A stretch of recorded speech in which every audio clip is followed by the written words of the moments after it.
Chapter 1170. It wasn't a good thing to spoil things through excessive enthusiasm. While Silver Flower was playing with Lin Yuan, she saw the insect queen in Wuxia's embrace. Silver Flower flapped her 3 pairs of wings and flew toward the insect queen. Silver Flower took the initiative to befriend the insect queen, and they quickly became friends. Silver Flower invited the insect queen to play in the sea of white bone lotus flowers. Seeing that his insect queen and Silver Flower were getting along well, Wuxia revealed a smile. Hee, I have such a good relationship with Lin Yuan. My Fei and Lin Yuan's Fei are also so close. I'm so satisfied. Suddenly, Wuxia's eyes focused, and he walked in front of Lin Yuan.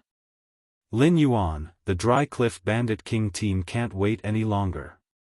Half an hour ago, the phone you gave me rang 3 or 4 times. The Dry Cliff Bandit King team is starting to move out. Lin Yuan took out the phone that he had placed in the amber button-shaped face storage box. He saw that there were 5 or 6 missed calls on the phone that he had snatched from one of the 5. Lin Yuan raised his brows and looked toward the distant east. The sun was high in the sky, and the Rattan armored army was advancing unsteadily in the forest. A yellow-brown elephant species Fei kept using its trunk to pull out small trees and put them in its mouth to chew. After chewing twice, it seemed to feel that the small trees didn't taste good. It disdainfully spat out the sawdust in its mouth onto the forest ground. 2 pure white tusks waved from time to time, leaving a half-meter deep gash on the trunk of a giant tree in the forest. I owe you so much. The yellow-brown elephant species Fei had a tent on its back that could block the glaring sunlight in the forest. It could also effectively block the leaves, branches, and fruits that fell from the sky in the forest. A woman wearing a silk gown was sitting inside the tent. The woman's silk gown was painted with all kinds of flowers, and the flowers were decorated with vine leaves. The excessive decorations made the silk gown, which was of good quality, look a little tacky. It had lost the original lightness of the silk gown. The silk gown was wrapped with a purple fur cloak. The animal fur on the cloak was very long, but the edges of the cloak were not smooth. Many of the fur on the edges were tangled together. It was obvious that this cloak had been made for a long time. After a long period of exposure to the wind and sun, the fur on the edge of the cloak had already lost its oil. In the Divine Wood Federation, clothing was very particular. Clothing often symbolized a person's status. The clothes worn by ordinary people were made of coarse hemp silk drawn from plants. On the other hand, some servants or people who couldn't even live on could not even wear sackcloth. They could only wear clothes made of plant branches. Not only were these clothes made from tattered branches and leaves prickly, but they would also fall apart in a few days. He had to weave it himself again, which was very troublesome. After all, the Divine Wood Federation had the most plant phase. The Divine Wood Federation's power structure was the same as that of the Iron Hammer Federation. Creation Masters could establish clans of different classes according to their occupation rank. Family members established by Creation Masters had always been called nobles in the Divine Wood Federation. These people were more particular about their clothes. While the Divine Wood Federation was rich in plant species phase, it also had abundant insect species phase. The nobles preferred to wear spirit chi clothing that was weaved from insect species phase. They would also carve complicated decorations on the plain silk clothing. Apart from silk clothing, the most sought after by the nobles were fur-type spirit chi clothing. Beast species phase were very rare in the Divine Wood Federation, and every noble was proud of having a good leather fur-type spirit chi clothing. While the woman in the tent sat down, she deliberately put the fur cloak to the side. She was afraid that it would press down on the fur cloak, making the fur cloak not as upright and fluffy as before. Apart from the clothing, the woman had average looks. However, she had heavy makeup on her face. It made the woman's arrogance that had nowhere else to exude be tainted with a trace of worldly aura. At that moment, the woman gritted her teeth. While looking at the road ahead, she snorted coldly. It's best if something happened to the 5 of you and were eaten by the wild beasts in the forest. If the 5 of you dare to come back, wait to be whipped into meat paste by the vines. Just when the woman was bored to death, she heard a feminine yet resonant voice shout from below.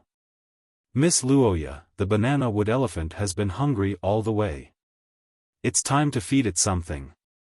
If we don't feed the banana tree elephant now, it will be so hungry that it might go crazy when it sees a fruit tree. Roja waved her hand and summoned a huge yellow moth. This moth had a wingspan of 2 meters, but its body was very bloated. There were no patterns on the wings, but they were covered in fine powder. As a result, this butterfly species Fei did not have a trace of beauty and was even a little disgusting.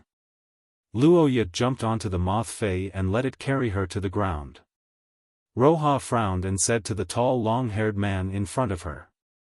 Fu Di, I fed this banana tree elephant some spirit liquid that I got from my father. It has a chance to break through to the gold rank in a short time. When you feed it later, feed the banana wood elephant more nutritious food. The long-haired man, Fu Di, was the leader of the Withered Cliff Bandit King group. He was also Luoya's loyal bootlicker. After establishing a relationship with Luoya, he coaxed her into becoming the vice-captain of the Withered Cliff Bandit King group. He had made use of Luoya's relationship to obtain plenty of creation master resources. The banana wood elephant was not Luoya's Fei, but the property of the Withered Cliff Bandit King group. It was a great thing for the entire Withered Cliff Bandit King group that the banana wood elephant had reached the gold rank. Fu Di was abnormally surprised, so he habitually licked Luoya's bootlicker. Young Lady Luoya, wait until we find the Deep Burn Federation's caravan. I will get my brothers to kill the ugly ones and the old ones. Detain all the handsome young ones for Miss Luoya. Luoya replied indifferently. A small caravan that travels all over the world to trade for resources. They must be exposed to the elements. What good goods can they have? Thinking about this, Luoya felt that this operation had become boring. Luoya had poured in creation master resources for the Withered Cliff Bandit King group to become stronger, but it was not for these 300 bootlickers. With Luoya's Class 2 family background, she was definitely a noble lady in her small city. Back then, Luoya had been persuaded by Fu Di to become the vice-captain of the Withered Cliff Bandit King group because Fu Di had promised to find good goods for her. However, as Luoya played more, her standards were getting higher and higher. A few years ago, she felt that they were good goods, but now, they could no longer enter her eyes. This made Luoya abnormally vexed.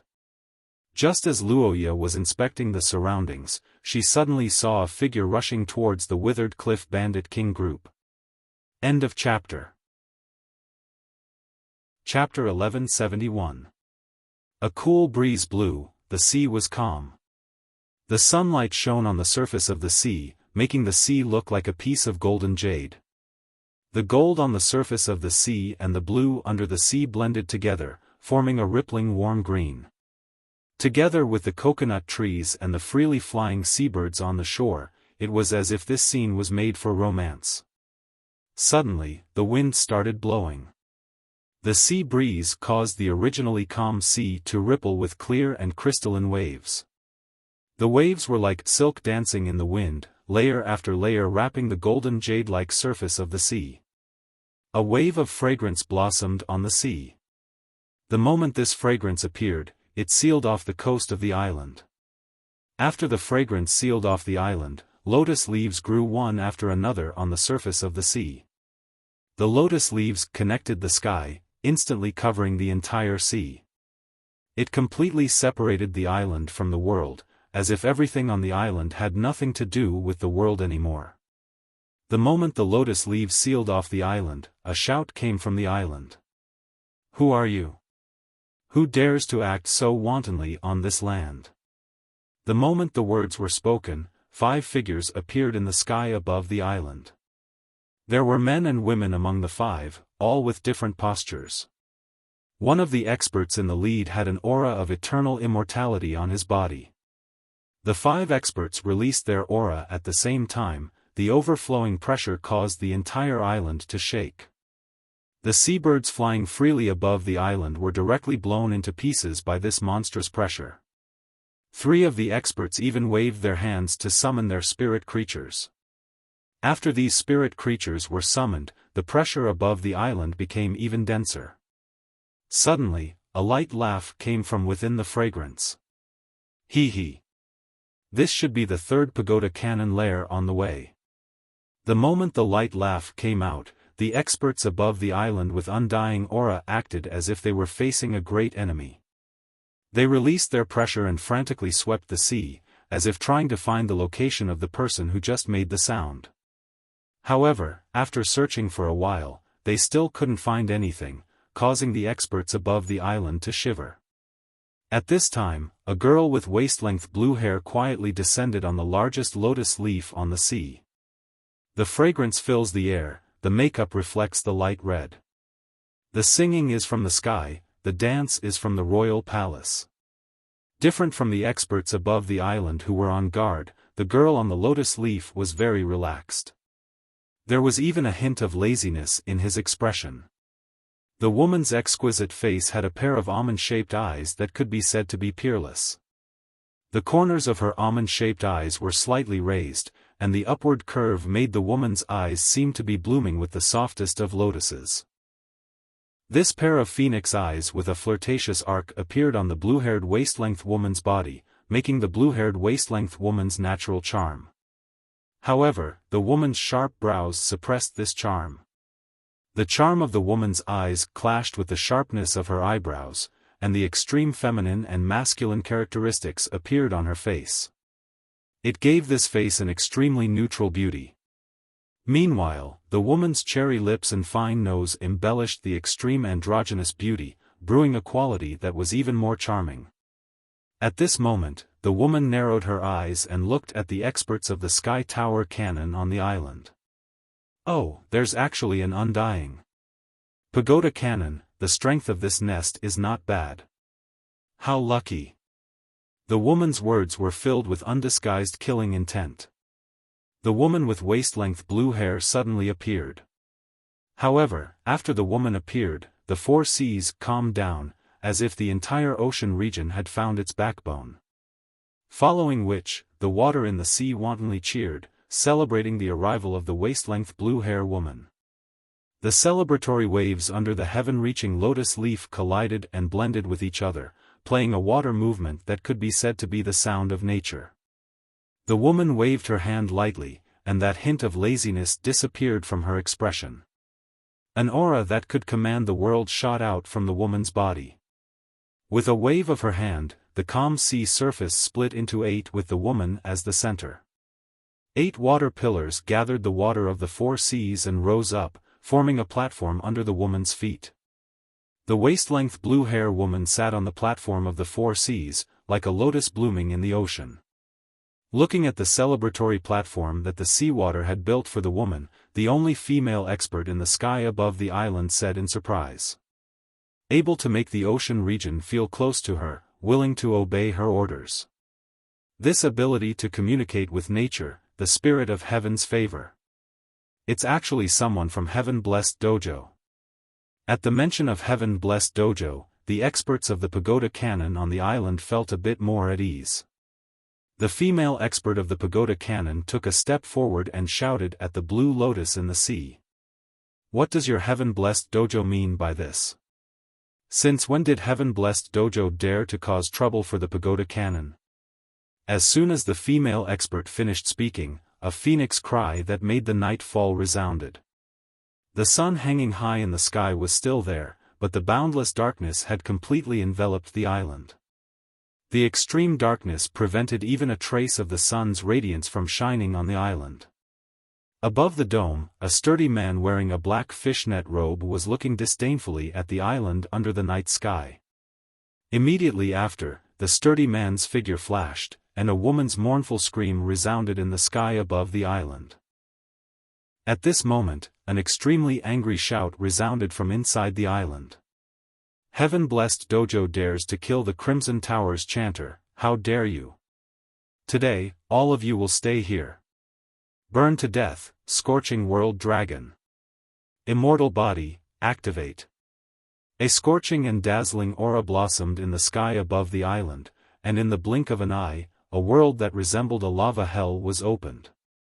In this world, there were 8 volcanoes that were spewing scorching lava. In the crater of the volcanoes, there were 8 creation earth veins that resembled dragons and snakes.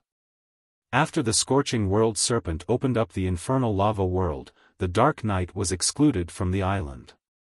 At the same time, the waters of the 4 seas began to boil in an instant. In the center of the flame world, a man with a square face and a dignified expression suddenly transformed into a red-scaled dragon that was nearly a kilometer long with obvious insect-like characteristics. A deafening dragon roar resounded in the sky. Immediately after, the 8 creation earth veins in the lava hell world's volcanoes merged into one and shot into the scorching world dragon's body. The scorching world dragon once again transformed into human form. This time, the scorching world dragon's human form was not a normal human form. The scorching world dragon's human form still retained 5 distinct Fey characteristics.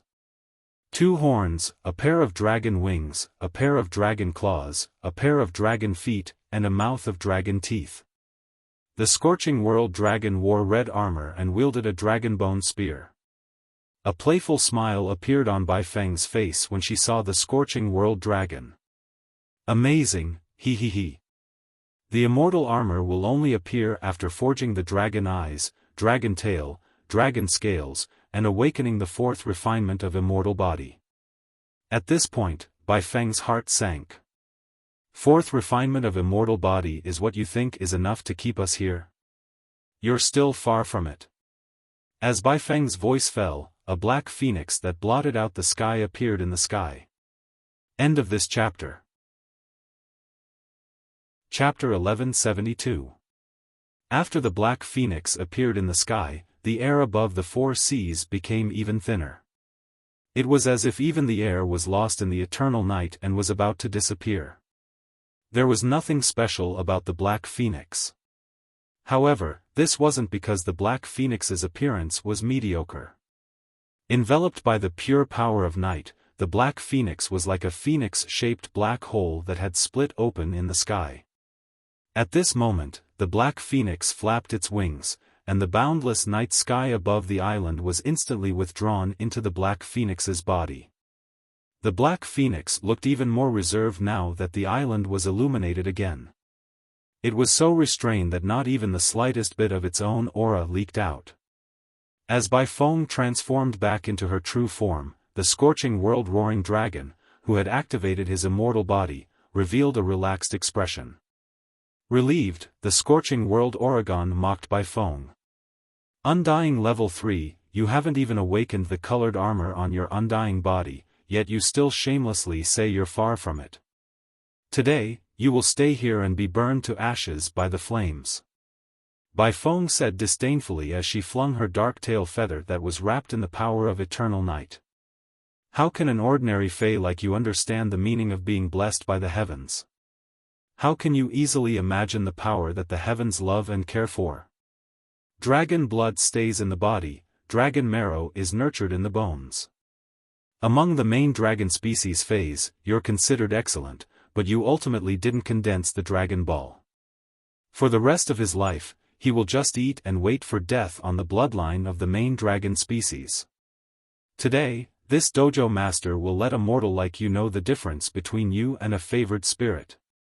Bai Feng's words were filled with arrogance. His tone was like that of a high and mighty chosen one mocking his inferior subjects. Bai Feng's insult made the scorching serpent dragon feel an uncontrollable rage.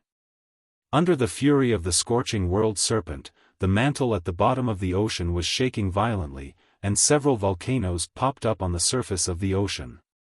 The lava from the volcano dyed the entire sea a reddish-brown. At that moment, the scorching sea dragon sharply discovered that the sky-engulfing lotus leaves that covered the island were still growing wantonly in the seawater that was even hotter than lava. It was not affected by the temperature of the sea at all. This discovery immediately made the scorching world Oregon panic. His eyes stared straight at the blue-haired woman who was sitting on the platform built with the water of the four seas. What baffled the scorching serpent was that the blue-haired girl was stuffing tomatoes into her mouth unhurriedly. His expression was relaxed. At this moment, an old man wearing a rose-red robe embroidered with a red pagoda-shaped pattern emerged from the island and arrived in front of the scorching world serpent in the sky. He grabbed the dragon-bone spear that the blazing world-roaring dragon was holding and said to Bai Feng with a grave expression.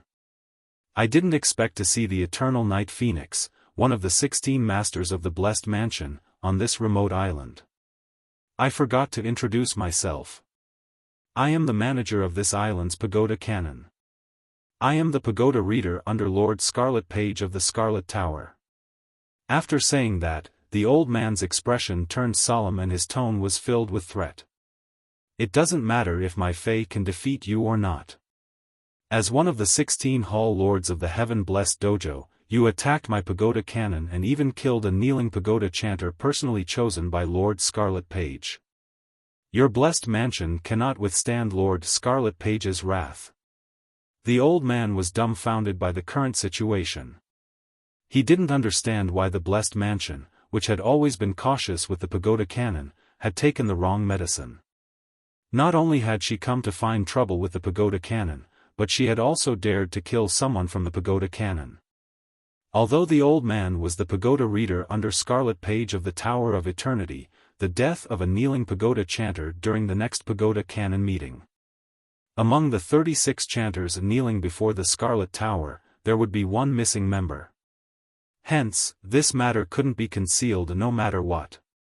Lord Scarlet Page would definitely find out. As for how Lord Scarlet Page would deal with the Blessed Mansion, the old man didn't care. Right now, the old man only hoped that the Eternal Night Phoenix would be intimidated by Lord Scarlet Page's reputation and back off. Although his fae, the scorching world-roaring dragon's immortal body, was a class higher than the Eternal Night Phoenix, the Eternal Night Phoenix was a true blessed spirit. The old man couldn't help but shiver at the thought of the blessed spirit's uniqueness. After the old man finished speaking, before White Phoenix could speak, a huge opening appeared in the seawater. The island in the middle of the sea was originally located in the deep sea area, according to the opening in the sea surface. The movement of the mantle at the bottom of the sea could be easily seen. The two halves of the seawater suddenly turned into two blue lotus flowers. The two blue lotus flowers were like a huge clamp. They immediately sandwiched the small island and the experts of the pagoda cannon on the island. The small island was instantly crushed by the two lotus flowers and merged with the seawater. The scorching world-roaring dragon used its immortal body to protect the old man, but the two orchid flowers' attack carried the power of the entire sea. Even if the attack couldn't hurt the scorching world-roaring dragon, it could still do its best to protect its contracted fae.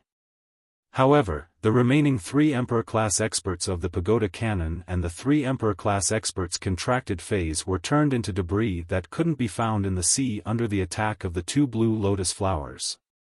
Blue Lotus, who was on the Imperial platform, said in a cold voice. "The Heaven-Blessed Mansion's Hall Masters have never been 16, but 17. Since you said that the Heaven-Blessed Mansion has 16 Hall Masters, you should know why we want to kill the people of the pagoda cannon today. The 2 of us can't beat the 8 pages of the pagoda cannon, but that doesn't mean everyone in the Heaven-Blessed Mansion is afraid of the 8 pages of the pagoda cannon. Our Heaven-Blessed Mansion has secluded ourselves from the world for 1,000 years and never caused trouble, but that doesn't mean we can be bullied by anyone. The Crimson Page's rage is nothing." Saying that, the blue-haired woman's face suddenly revealed a pleasantly surprised expression. Then, she spoke to the old man with a playful expression. "You really should thank that stupid dragon of yours. Hee, the heat produced by the underwater volcano's eruption allowed my companion to recover from his injuries in advance."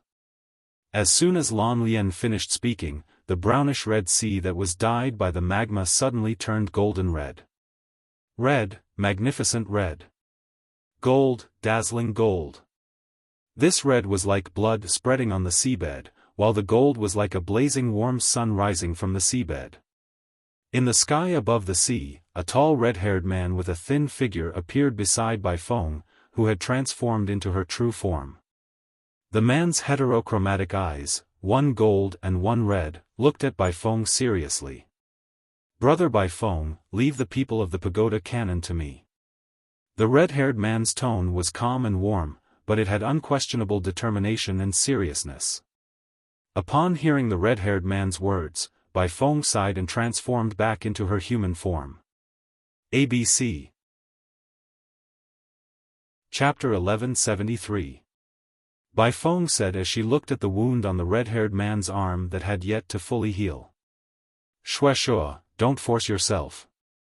Shueshua shook his head and said, "Brother White Phoenix, after I awakened the Corona Jade Spider bloodline and transformed into a favored spirit, you haven't seen the exclusive skill that I obtained after advancing to an immortal species, right? Today, I'll let you have a good look." Hearing that, Bai Feng's eyes lit up, revealing a look of anticipation. Then, he looked at the blazing world-roaring dragon and the old man, whose auras were clearly in a mess after the Blue Lotus's attack. "I haven't told you before, but I don't like people calling my main body by its name. I like people to call me Bai Feng. My brother, Shueshua, is the 17th Dojo Lord of the Blessed Dojo. Spirit of Heaven's favor, the bloodline of the celestial Corona Jade Spider has not disappeared from the Heaven's Favor Mansion." Hearing this, the old man's eyes flickered. Aside from the various hall masters, it wasn't as if the Blessed Ones didn't have other treasures. The Heaven's blessed mansion protected the lives of many treasures favored by the heavens. It was just that the strength of these Heaven's chosen ones was too low, not enough to take on the position of Blessed One's hall master. From the moment the Blue Lotus appeared, it was true that it had mobilized the power of the four seas. However, Lan Lian had never clearly displayed her aura and pressure. Heavenly chosen spirits were favored by heaven and earth. Heavenly chosen spirits that possessed the power of water were the favored children of the water. All the rivers in the world would strive to please it. Thus, it was not difficult for such a heavenly chosen spirit to mobilize the power of the four seas. However, the furious attack just now proved that the blue-haired woman on the platform was also a dojo mistress of the heaven-blessed dojo. The woman did not activate her immortal body, nor did she use her body martial transformation, but a casual strike from her had such power. This meant that the woman was probably more powerful than the eternal night Nether Phoenix. After realizing this, the old man knew that he and the scorching serpent wouldn't be able to escape.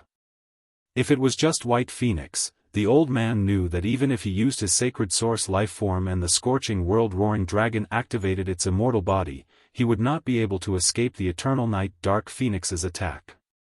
But there were still a few hours before nightfall. These few hours were enough for him to find a way to seek Lord Scarlet Page's protection.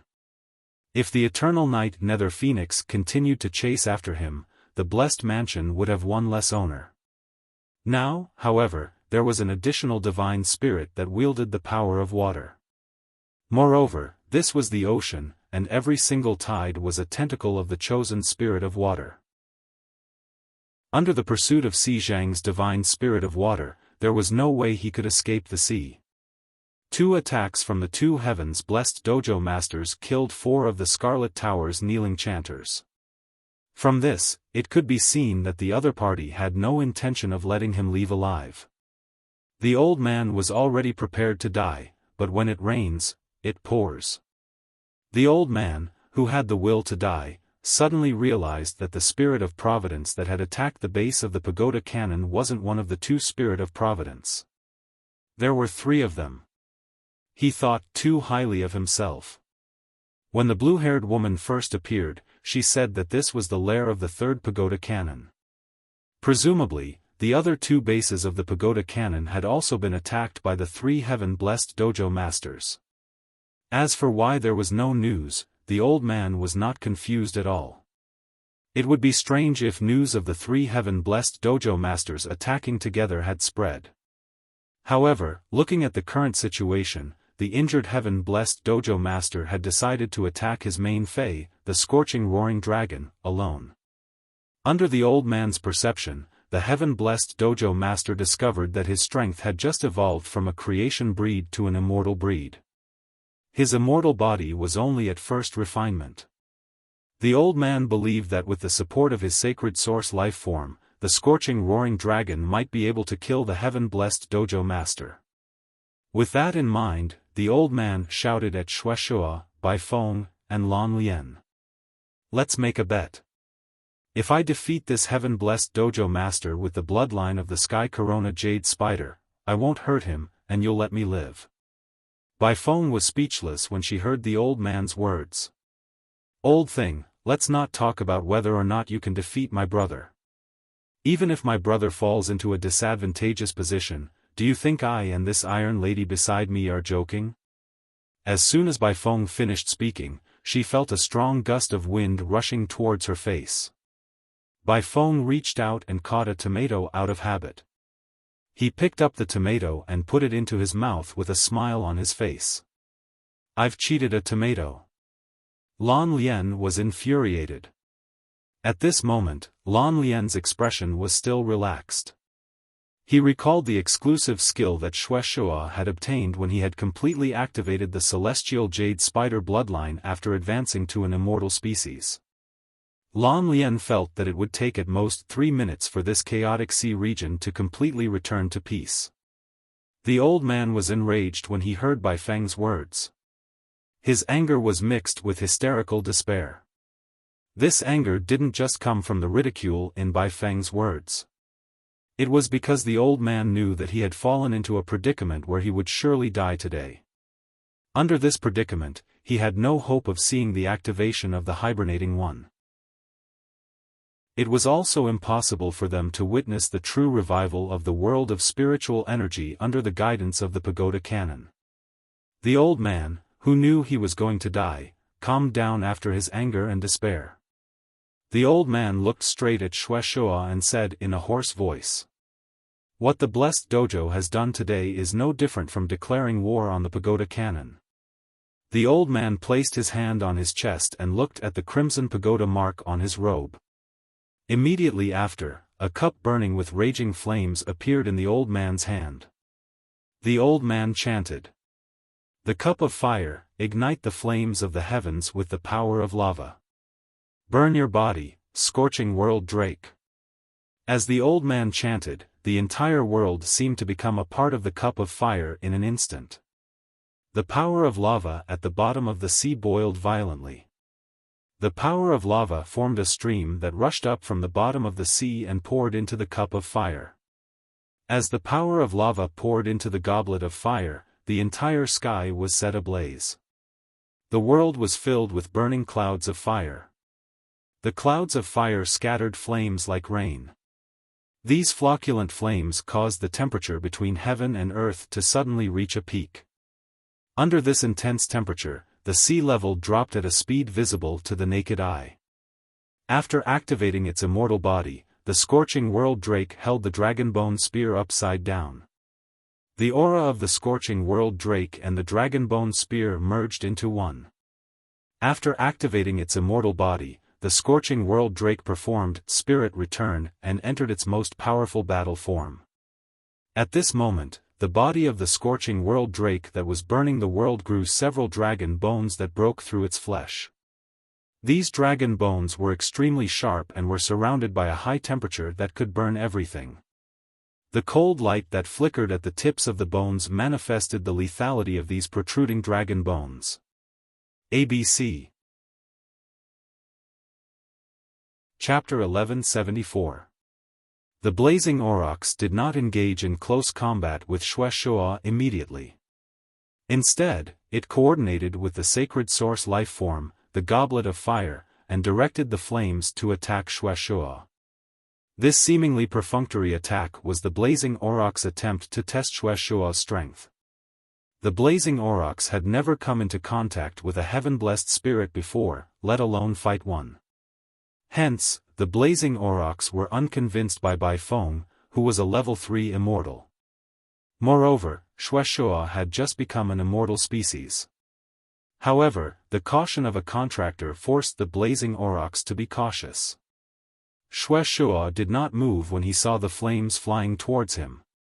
Shueishuo's eyes were filled with endless sorrow and remembrance as he watched the burning world. The day his daughter was born, the day before the Jade Gui died, was the happiest day of his life. The Jade Gui that gave birth had set the world ablaze. When Shueishuo saw the same beautiful scene again, it was filled with sorrow and sorrow.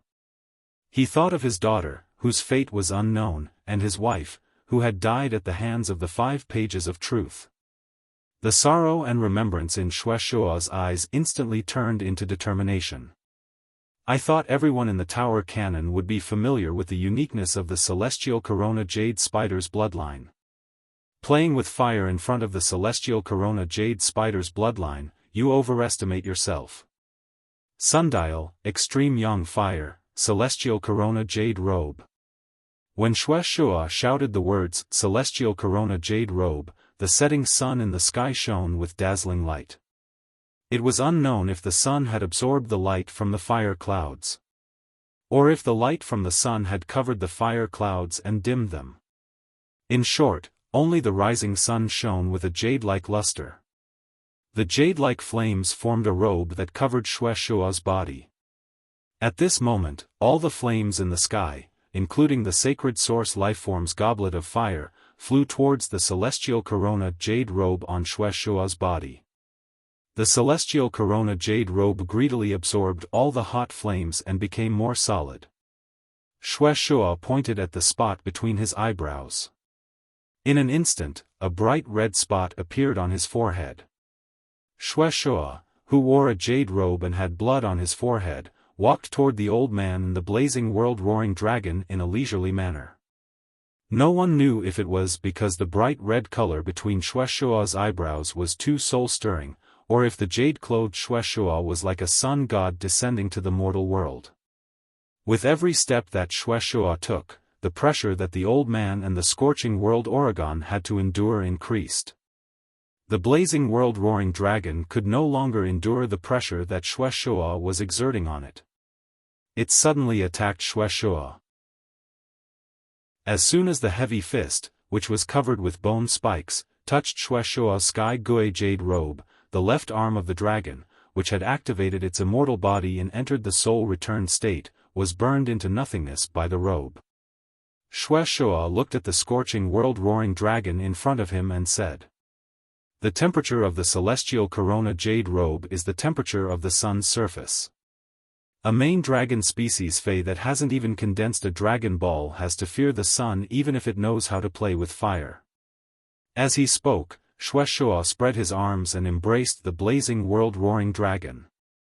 Shueishuo did not loosen his hold on the blazing world-roaring dragon no matter how it struggled in his arms. After a while, there was only an immortal body left in Shueishuo's arms. The dragon on the immortal body was the blazing world-roaring dragon's original appearance. The immortal body was constantly changing its shape, switching back and forth between the blazing world-roaring dragon's fourth phase immortal body and the blazing world-roaring dragon's immortal body. Shueishuo casually stored the blazing world-roaring dragon's immortal body into the diamond face storage box. Then, he waved his hand, and the sky gui jade robe separated into a ribbon. It wrapped around the old man, who was holding the cup of fire and had just summoned 2 creation breed Fays. Shueishuo tossed the cracked cup of fire in his hand. The remnant of a 6-star sacred source lifeform was considered a good item. Shueishuo secretly looked forward to it. If my daughter hadn't died, Sister Ziqing could have forged the remains of the 6-star sacred source lifeform, the goblet of fire, into a precious artifact for my daughter. Blue Lotus eyes were filled with admiration as she looked at Shueishuo, who stood shoulder to shoulder with the setting sun. Blue Lotus seemed to see the orange-haired woman who always had a smile on her face, a smile brighter than the sun. Bai Feng just stared at Shueishuo with her mouth wide open and kept muttering. Hugging a sister and killing her, hugging a sister and killing her, hugging a sister and killing her. Everything was as Blue Lotus had expected. Within 3 minutes, the sea region that had been bustling for a long time had calmed down. The only difference from before was that a romantic island had disappeared from this part of the sea. Blue Lotus, who continued to rush toward the Radiance Federation, slowly recovered from the excitement of destroying the 3 pagoda lairs. She suddenly remembered that Big Sister Zicheng had said, "If someone is looking for trouble, don't be afraid." What if they were to look for trouble now? However, even if they took the initiative to look for trouble, Blue Lotus felt that Big Sister Zicheng would not blame them. When Shueshua had said he wanted to go on a mission and Big Sister Zicheng had agreed. Big Sister Zicheng must have thought of this scene. As the big sister of the heaven-blessed mansion, Big Sister Zicheng had always been calm and could suppress things. Apart from Shueshua, the one who wanted to take revenge for Yugui the most was probably Big Sister Zicheng. Others might not know, but Blue Lotus knew that after Yugui had died, Big Sister Zicheng had left the heaven-blessed mansion once. When she had returned, she had been seriously injured and had only recovered not long before Shueshua had become an immortal. Blue Lotus did not know what Big Sister Zicheng had done, but she was sure that it had something to do with the pagoda cannon. Suddenly, Blue Lotus frowned. Crimson Page? What the hell is Crimson Page?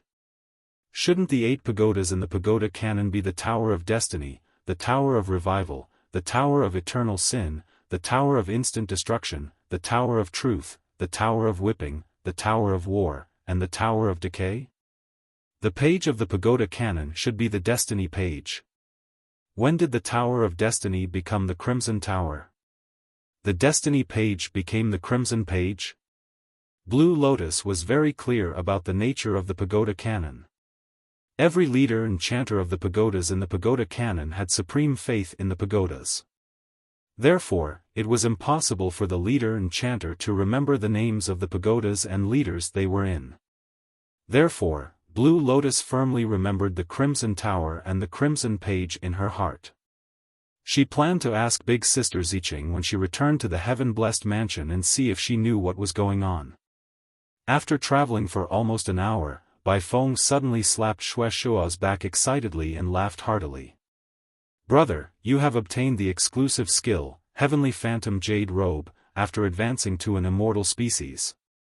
You usually look serious, but I didn't expect you to be even more flirtatious than me." Shueshua was startled by Bai Feng's sudden slap and started coughing. He looked at Bai Feng in confusion and felt that she was not very smart. Also, what was the flirtatious that Bai Feng mentioned? Was there really someone in this world who was more flirtatious than Bai Feng? If you like this book, please come to the main QQ reading site to support the original version. Requesting for a full subscription. Recently, there has been a lot of good stuff in these few chapters. Everyone, please read it carefully. Also, please request for recommendation tickets, monthly tickets, full subscription, and tips. Button writes late into the night and is extremely diligent. Recently, the map has changed, and the results have dropped drastically. Sob, sob, sob, sob. I hope everyone can support Button. End of this chapter. Chapter 1175. Upon seeing that Bai Feng was being stupid again, Lan Lian threw 7 tomatoes at her. 5 of them were caught by Bai Feng, while 1 was caught by her mouth. Bai Feng simply did not have the space to catch the 7th tomato, so she could only watch the tomato hit her face and blossom. Thinking that they were going to the Radiance Federation this time, Lan Lian assumed the posture of a big sister in the team. The 3 of us should report to Zhao Xia and Night Leaning Moon before going to the Radiance Federation this time. Along the way, we've also heard the news that the Azure Federation's 2 Azure Envoys brought sequence 90 to 100 Azure 100 out of the Radiance Federation. In this case, it's fine if we don't get into trouble when we go to the Radiance Federation's territory. If we get into trouble, even if we're the blessed spirits of the undying species, as the Hall Masters of the Heavens Blessed Dojo, the Radiance Federation will not give us any face." Upon hearing that, Xueshua nodded and recalled that the Moon Empress and Chief Guard Yi had helped Yugui. Although he had not been able to save Yugui's life, Xueshua still had a grateful look on his face. Bai Feng had also used her tongue to clean the tomato sauce on her face. Upon seeing Lan Lian's serious face, Bai Feng said smugly, "What trouble can we get into? What kind of trouble can we get into? If the people in the Radiance Federation don't take the initiative to provoke me, I won't take the initiative to cause trouble. But if they provoke me, I can't swallow my anger." Upon hearing that, Lan Lian looked at Bai Feng speechlessly as though she was looking at a fool. "Then when we reach the Radiance Federation, let's split into 2 teams and act separately. I'll be in one team with Xueshua, and you'll be in the other team. The Radiance Federation has 7 stabilizing weapons. If you're not afraid, go ahead and show off. If something happens, don't look for Xueshua and me. We don't have any face in the Radiance Federation." Upon hearing Lan Lian's words, Bai Feng wanted to refute, but she thought of the Radiance Federation's legendary 7 stabilizing weapons. She subconsciously shrank her neck and did not dare to be naughty anymore. While the immortal battle was happening on the island, Luoya's maiden heart, which had not been stirred for almost 10 years, was once again stirred. As a noble lady from a Class 2 Creation Master family, anyone in the town would have to bow and address her as Mississippi. Growing up in such an environment, Luoya didn't believe in love at all, let alone love at first sight. But this person is like a rainbow. When he meets the sky, he will know that he is there. At this moment, looking at the boy running towards her, Luoya believed in the so-called love at first sight. At first glance, Roya's eyes couldn't move away from the figure that was running towards her. Colorful fireworks ignited in Luoya's heart. This made Roja feel a throbbing from the depths of her soul. The young man was in a sorry state. His clothes had been cut open for some reason. It was also covered with sticky mud, which had now completely dried up. As the young man ran, his clothes would be pulled, and the dried mud would be crushed. The youth's face was also covered in mud. However, even though the young man was in such a sorry state, he still faintly exuded a refreshing aura. It was like a small white poplar bathed in the sun. Not only that, but with Luoya's eyesight, she could tell at a glance that the youth's clothes were extraordinary. The jewels hanging from the youth's torn spirit chi clothes were produced from the Class 1 and Class 2 underground dimensional rift. Such jewels weren't cheap in the Divine Wood Federation. Just from the clothes, Luoya could determine that this youth was a noble like her. Luoya thought that she wouldn't be able to control the desire in her heart and would treat the youth like other playthings in the past. However, apart from the love at first sight, Luoya's desire was completely suppressed at the bottom of her heart. The beautiful throbbing made Luoya shy, and she subconsciously tugged at her clothes.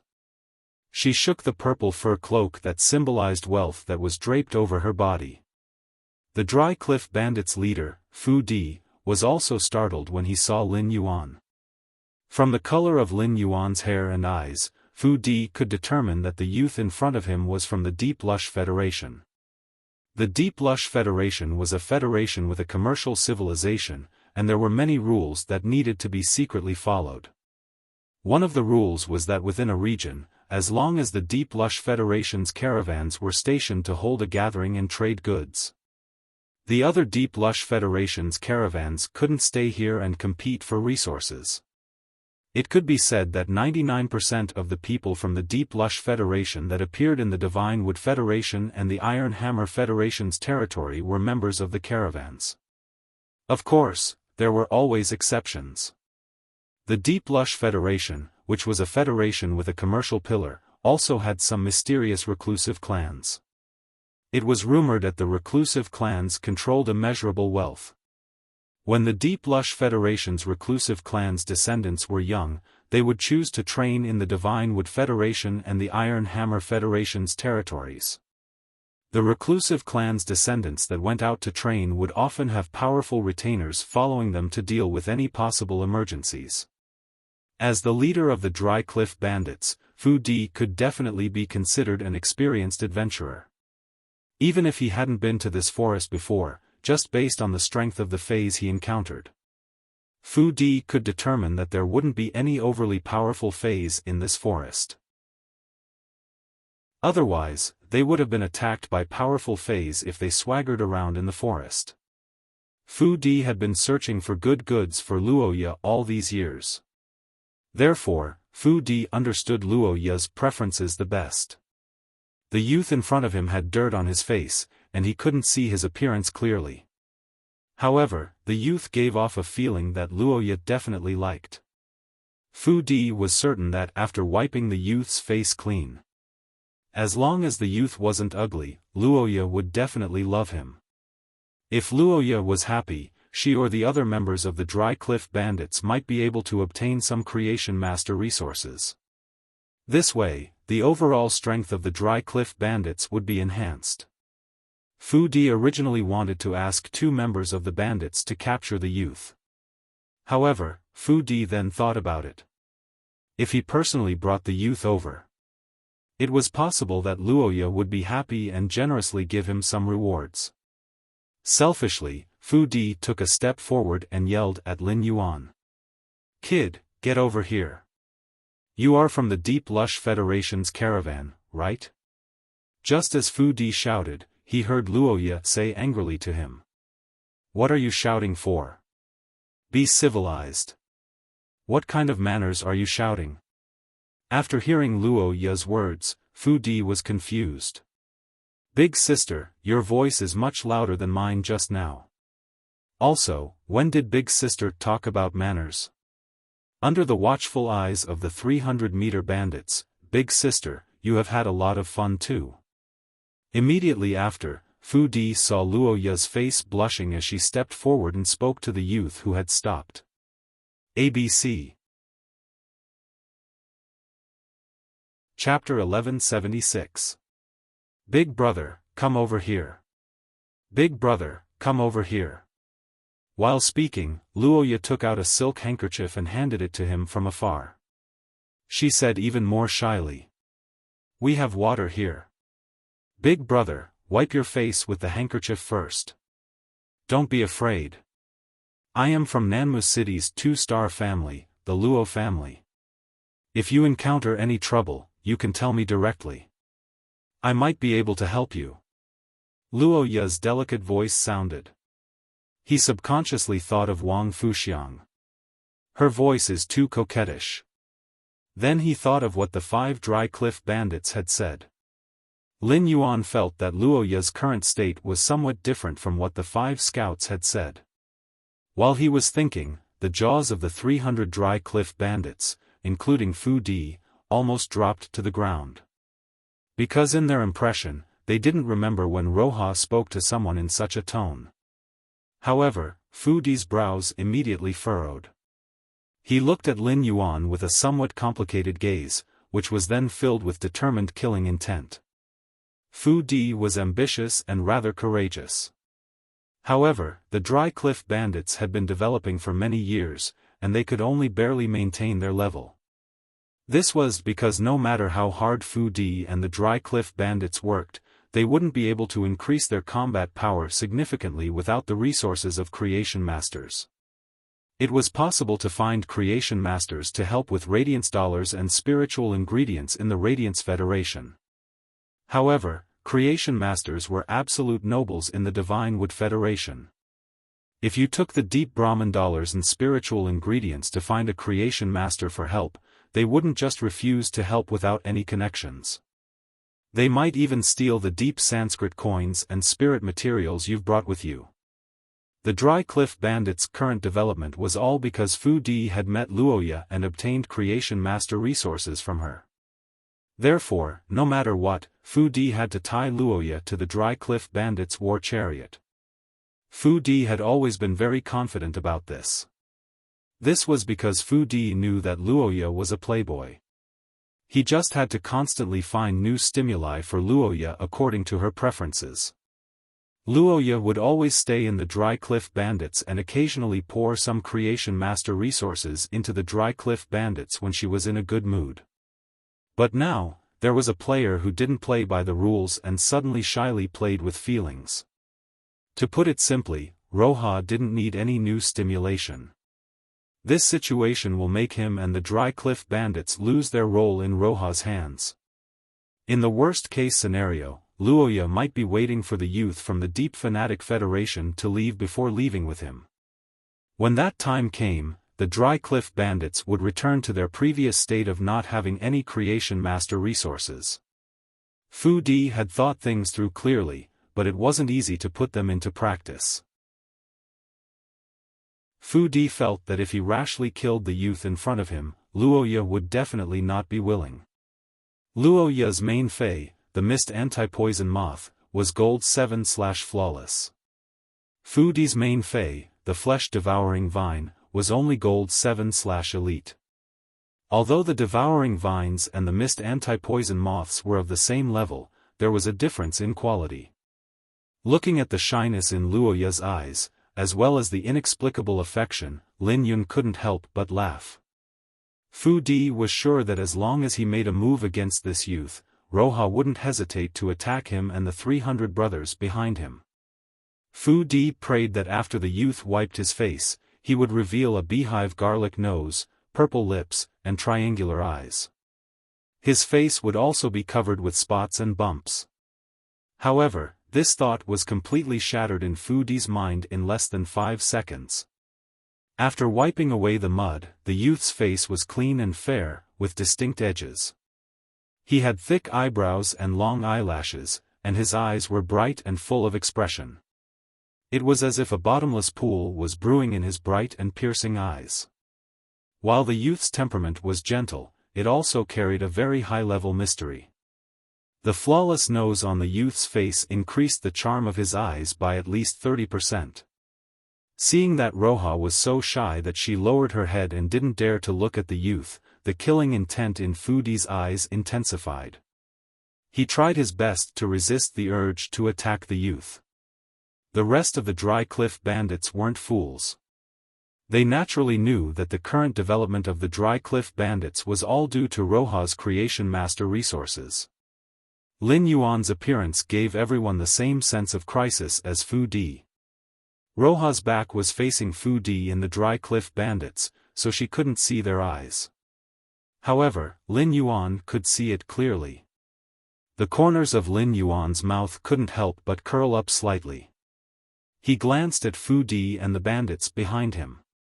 He opened his mouth and thanked Roja in a clear voice. Roja's current situation made Lin Yuan adjust his original plan at the right time. Originally, Lin Yuan only wanted to use Roja and the others to establish a relationship with the Deep Enlightenment Federation's caravan.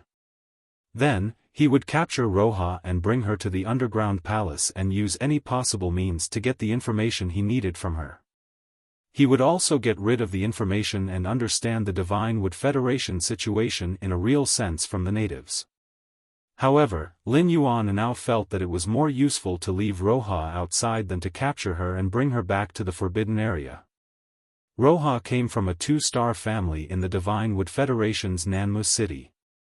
She definitely had a transcendent status in Nanmu City. Through Roja's relationship, it might be easier for him to obtain spatial spiritual materials than through the Deep Enlightenment Federation's caravan. Of course, this didn't mean that Lin Yuan had decided to give up on establishing a relationship with the Deep Enlightenment Federation's caravan. Lin Yuan planned to use both sides of the relationship. Luoya had been communicating with Lin Yuan as the young lady of Nanmu City's 2-star family.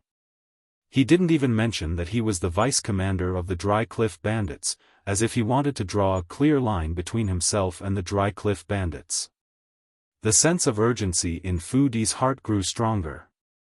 Fu Di stepped forward and said to Luoya, "Miss Luoya, the purpose of our Withered Cliff Caravan's trip this time is to obtain some metals, spirit materials, and furs from the Iron Hammer Federation. This little brother is obviously from the Deep Burn Federation. Miss, Can you ask this little brother if he knows where the Deep Burn Federation's caravan is? That saves us the trouble of searching everywhere. When Fu Di came forward to talk, Luoya immediately became nervous. Even if the people of the Deep Lush Federation weren't merchants, there wasn't a single person who didn't hate the bandits. Bandits were different from bandit groups. Bandit groups mainly looted resources. After accomplishing their goal, they wouldn't kill the members of the Deep Burn Federation's caravans. However, the bandits were different. Luoya could no longer remember how much blood the Dry Cliff bandits had stained their hands. However, when Luoya heard Fu Di refer to the Dry Cliff bandits as the Dry Cliff Caravan, her expression relaxed. Luoya's expression relaxed, and she gave Fu Di an appreciative look. Then, she took out a bottle of spirit liquid and threw it to Fu Di. End of this chapter. Chapter 1177. Upon seeing the bottle of dark red spirit liquid that Luoya gave him, Fu Di revealed an ecstatic expression. He did not know how long he had begged Luoya for this bottle of spirit liquid. Luoya had always held this bottle of spirit liquid in her hand and had no intention of giving it to him. However, because he had mediated, Luoya had given him this bottle of spirit liquid. With this bottle of spirit liquid, Fu Di's main fei, the flesh-devouring vine, could also be upgraded to flawless, just like Luoya's mist anti-poison moth. While pleasantly surprised, Fu Di's heart was also more worried. Such a generous reward showed that Luoya cared about the youth in front of her. Luoya was afraid that the youth would find out about her identity as the Dry Cliff Bandits' deputy commander, which would arouse his disgust. This also showed that Luoya was not playing around this time. She was serious. While Fu Di was pondering, he heard the youth's clear voice. A Class 1 alien insect dimensional rift opened up ahead, and I saw a Class 3 spiky beetle. In the dimensional rift, I got separated from my retainer. I am not from the Deep Enlightenment Federation's caravan, but I know that there is a small caravan that is holding a gathering more than 100 kilometers north. As he spoke, he no longer tried to restrain his aura like before. When he relaxed and restrained his aura, Luoya suddenly felt that the youth in front of her had an indescribable noble aura. This kind of noble aura could only be cultivated by those who were truly held up to the clouds. Luoya had only seen such a noble aura in the Divine Wood Federation's main city's Class 3 or Class 4 family members. After this touch of noble aura was revealed from the youth's body, the gems produced from the Class 1 and Class 2 underground dimensional rift on the youth's clothes seemed to have turned into clay. They were completely suppressed by the youth's aura. It was like placing a piece of fluorite next to a slate, and one could easily feel the fluorite's luster. However, if the slate was moved away and replaced with a piece of glass-type jade, in comparison, the fluorite would become dim. Luoya was even more fascinated by Lin Yuan's noble aura. In fact, Lin Yuan had deliberately released a few layers of his aura because he felt that since he wanted to build a relationship with Luoya, he had to show the corresponding foundation. Only by taking out the corresponding foundation could Luoya ignore other factors. He was still willing to trade with him sincerely. After Lin Yuan pointed the way, Fu Di gritted his teeth and led the 300-meter brothers toward the Deep Lush Federation's caravan. Luoya originally wanted to invite Lin Yuan to call them banana wood elephants. But when he saw the banana wood elephant throwing out brown objects from its tail from time to time, he hurriedly rejected Luoya's invitation. This banana tree elephant had just been fed by the Dry Cliff bandits, so there was no space left in its stomach. He was in a hurry to pour it into his stomach. If one were to ride on the back of a banana tree elephant, with the digestion speed of the elephant, the smell would definitely not dissipate. Upon seeing that Lin Yuan had rejected its request to ride with it, it could sense the disdain in Lin Yuan's eyes toward the banana wood elephant. Roha directly commanded 3 members of the Dry Cliff bandits to lead the banana tree elephant to the back of the group. The banana wood elephant was now a silver X/elite Fae and was just a step away from reaching gold. Since Lin Yuan was so disgusted with the banana tree elephant, it was clear that he looked down on it. This made Luoya even more convinced that Lin Yuan's foundation was extraordinary. Luoya thought to herself. If Lin Yuan is an ordinary person in the Deep Enlightenment Federation, the old man at home will never allow me to marry him. But if Lin Yuan is a person with a foundation, then the snobbish old man at home might not be so opposed. At the thought of this, Luoya's heart suddenly tightened. A thought appeared in her mind. What if Lin Yuan's family was more powerful than the two-star family that she was in? At the thought of this, Luoya felt that she should treat Lin Yuan better. After walking for less than an hour, Fu Di had sent at least 2 people to deliver food to Lin Yuan. Lin Yuan did not reject it. It was not that Lin Yuan looked down on Fu Di, but the Princess Luoya's vicious venom law had already reached Myth 3. With the protection of the Myth 3 vicious venom law, even if a platinum venom-type Fae bit him, he would only suffer some superficial wounds. At most, Lin Yuan would suffer some superficial wounds. After eating the 2 pieces of bread that she had put the bronze intestine severing stone garlic's juice, he did not die from the pain in his stomach. He was still chatting and laughing with Luoya, as if nothing had happened. In the team, Fu Di fiercely threw the bottle in his hand on the ground and cursed softly. "Fuck. When I go back, I'll burn your store. I'll beat you half to death. You dog. It's fine that you usually sell my hemostasis medicine with shoddy goods and cheat me of my money. You're too damn black-hearted, but you're selling fake poisons." The more Fu Di thought about it, the angrier he got. He took out another piece of bread and put jam in it. Then, he steeled his heart and said to the vice-captain beside him, who was in charge of the Dry Cliff Bandit supplies. "Thunder, take out the tail of the pinnacle gold rotten blood hook scorpion we got." Upon hearing that, the burly man called Thunder by Fu Di took out a walnut-shaped fruit. He threw the walnut-shaped fruit on the ground, and a large pile of messy supplies appeared on the ground. Upon seeing this, Luoya, who was walking in front of the team, said with dissatisfaction. "Fu Di, what are you doing? I didn't give you a walnut for you to use like this. The storage ability of the bronze walnut tree's walnut storage ability will disappear after 10 uses.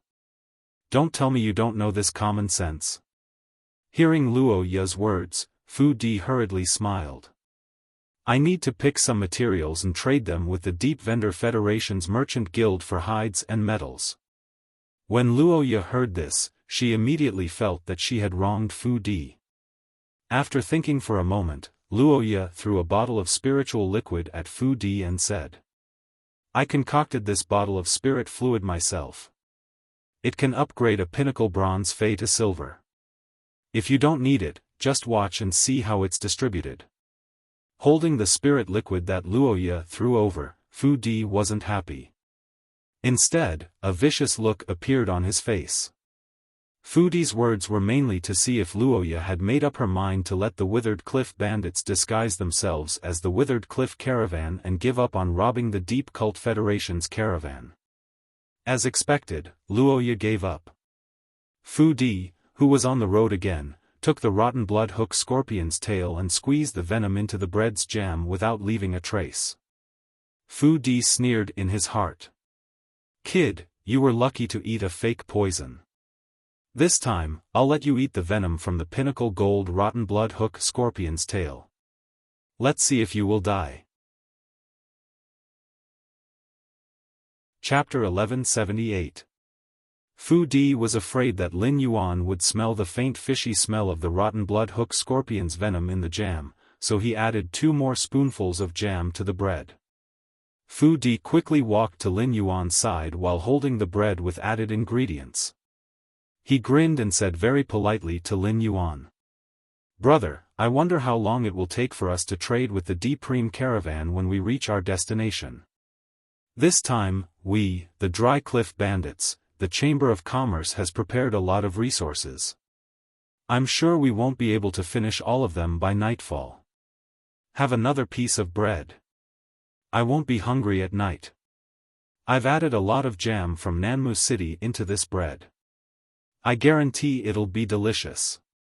Upon hearing that, Lin Yuan looked at Fu Di playfully. Lin Yuan's eyes alarmed Fu Di, and he subconsciously thought that Lin Yuan had discovered something fishy about the bread. Before Fu Di could figure out what the problem was, a voice suddenly rang out. Immediately after, Fu Di's entire face turned black. Roha, he said that there was a lot of jam in the bread. Do you want another one? Upon hearing Lin Yuan's words, Fu Di subconsciously withdrew the bread that he was about to hand to Lin Yuan. The two-star Luo family knew that Luoya was with the Withered Cliff Bandits. If Roha was poisoned to death, it would be his bread.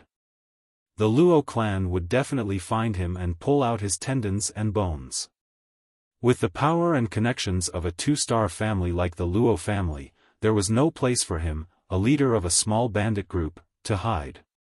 If the Luo family placed a bounty for creation master resources on him, the Dry Cliff Bandits might even sell him out. Unlike Fu Di's panic and worry, when Luoya heard Lin Yuan ask if she wanted to eat another piece of bread, she only felt that she had received Lin Yuan's concern. His heart was filled with sweetness, as if a ball of soft honey had flowed into his heart. However, Luoya had already eaten a piece of bread. If she continued to eat, she was afraid that Lin Yuan would think that she was a foodie. In order to maintain the image of a lady, Luoya shook her head and said shyly, "Little brother, my stomach is very small, I don't want to eat anymore." Seeing Luoya shake her head in rejection, Fu Di's expression softened. Lin Yuan didn't intend to tease Fu Di anymore and took the bread from him. Under Fu Di's expectant gaze, he began to eat. At that moment, Lin Yuan was not in the mood to act with Fu Di. This was because Lin Yuan's mind was completely focused on the walnut that Fu Di had just taken out. The object-holding walnut was a kind of spatial spirit material, even though it didn't contain much spatial energy. However, if there were enough walnuts, it would be possible to support his travel between the Divine Wood Federation and the Radiance Federation. He had just seen the function of the storage walnut. It was a very clumsy storage item. Since the Dry Cliff Bandits could afford such a clumsy storage item, Lin Yuan felt that it would not be rare in the Divine Wood Federation. In addition, when he had just eaten the 2 pieces of bread, he had clearly felt that poisonous substances had been added into them. He didn't know if it was an illusion, but he felt that the vicious poison law allowed him to resist poison. If they ate a meal with poisonous substances, they would feel that the food with poisonous substances was more delicious. He had eaten this bread to verify his conjecture. As a result, Lin Yuan found that it was really the case. Apart from the sweetness and sourness of the jam and the fragrance of the wheat cake, this bread also had a special fragrance. It gave Lin Yuan the feeling of eating crispy chicken-flavored fried scorpions. While eating the bread, Lin Yuan pretended to casually ask Luoya, who was beside him, "Are the object-holding walnuts you mentioned sold in Nanmu City?" Luoya's eyes lit up when she heard that. Lin Yuan had asked her if there were any object-holding walnuts for sale in Nanmu City. This meant that Lin Yuan probably had plans to go to Nanmu City. However, Luoya was immediately puzzled. Not to mention Nanmu City, which had a 3-star family clan, had object-holding walnuts. Even in those small towns with only 1-star clans, there were some of them. The puzzled Luoya's heart stirred. Could it be that Lin Yuan didn't know anything about the Divine Wood Federation? If that was the case, Luoya felt that Lin Yuan was more likely to be a descendant of the Deep Brahman Federation's hidden wealthy clan.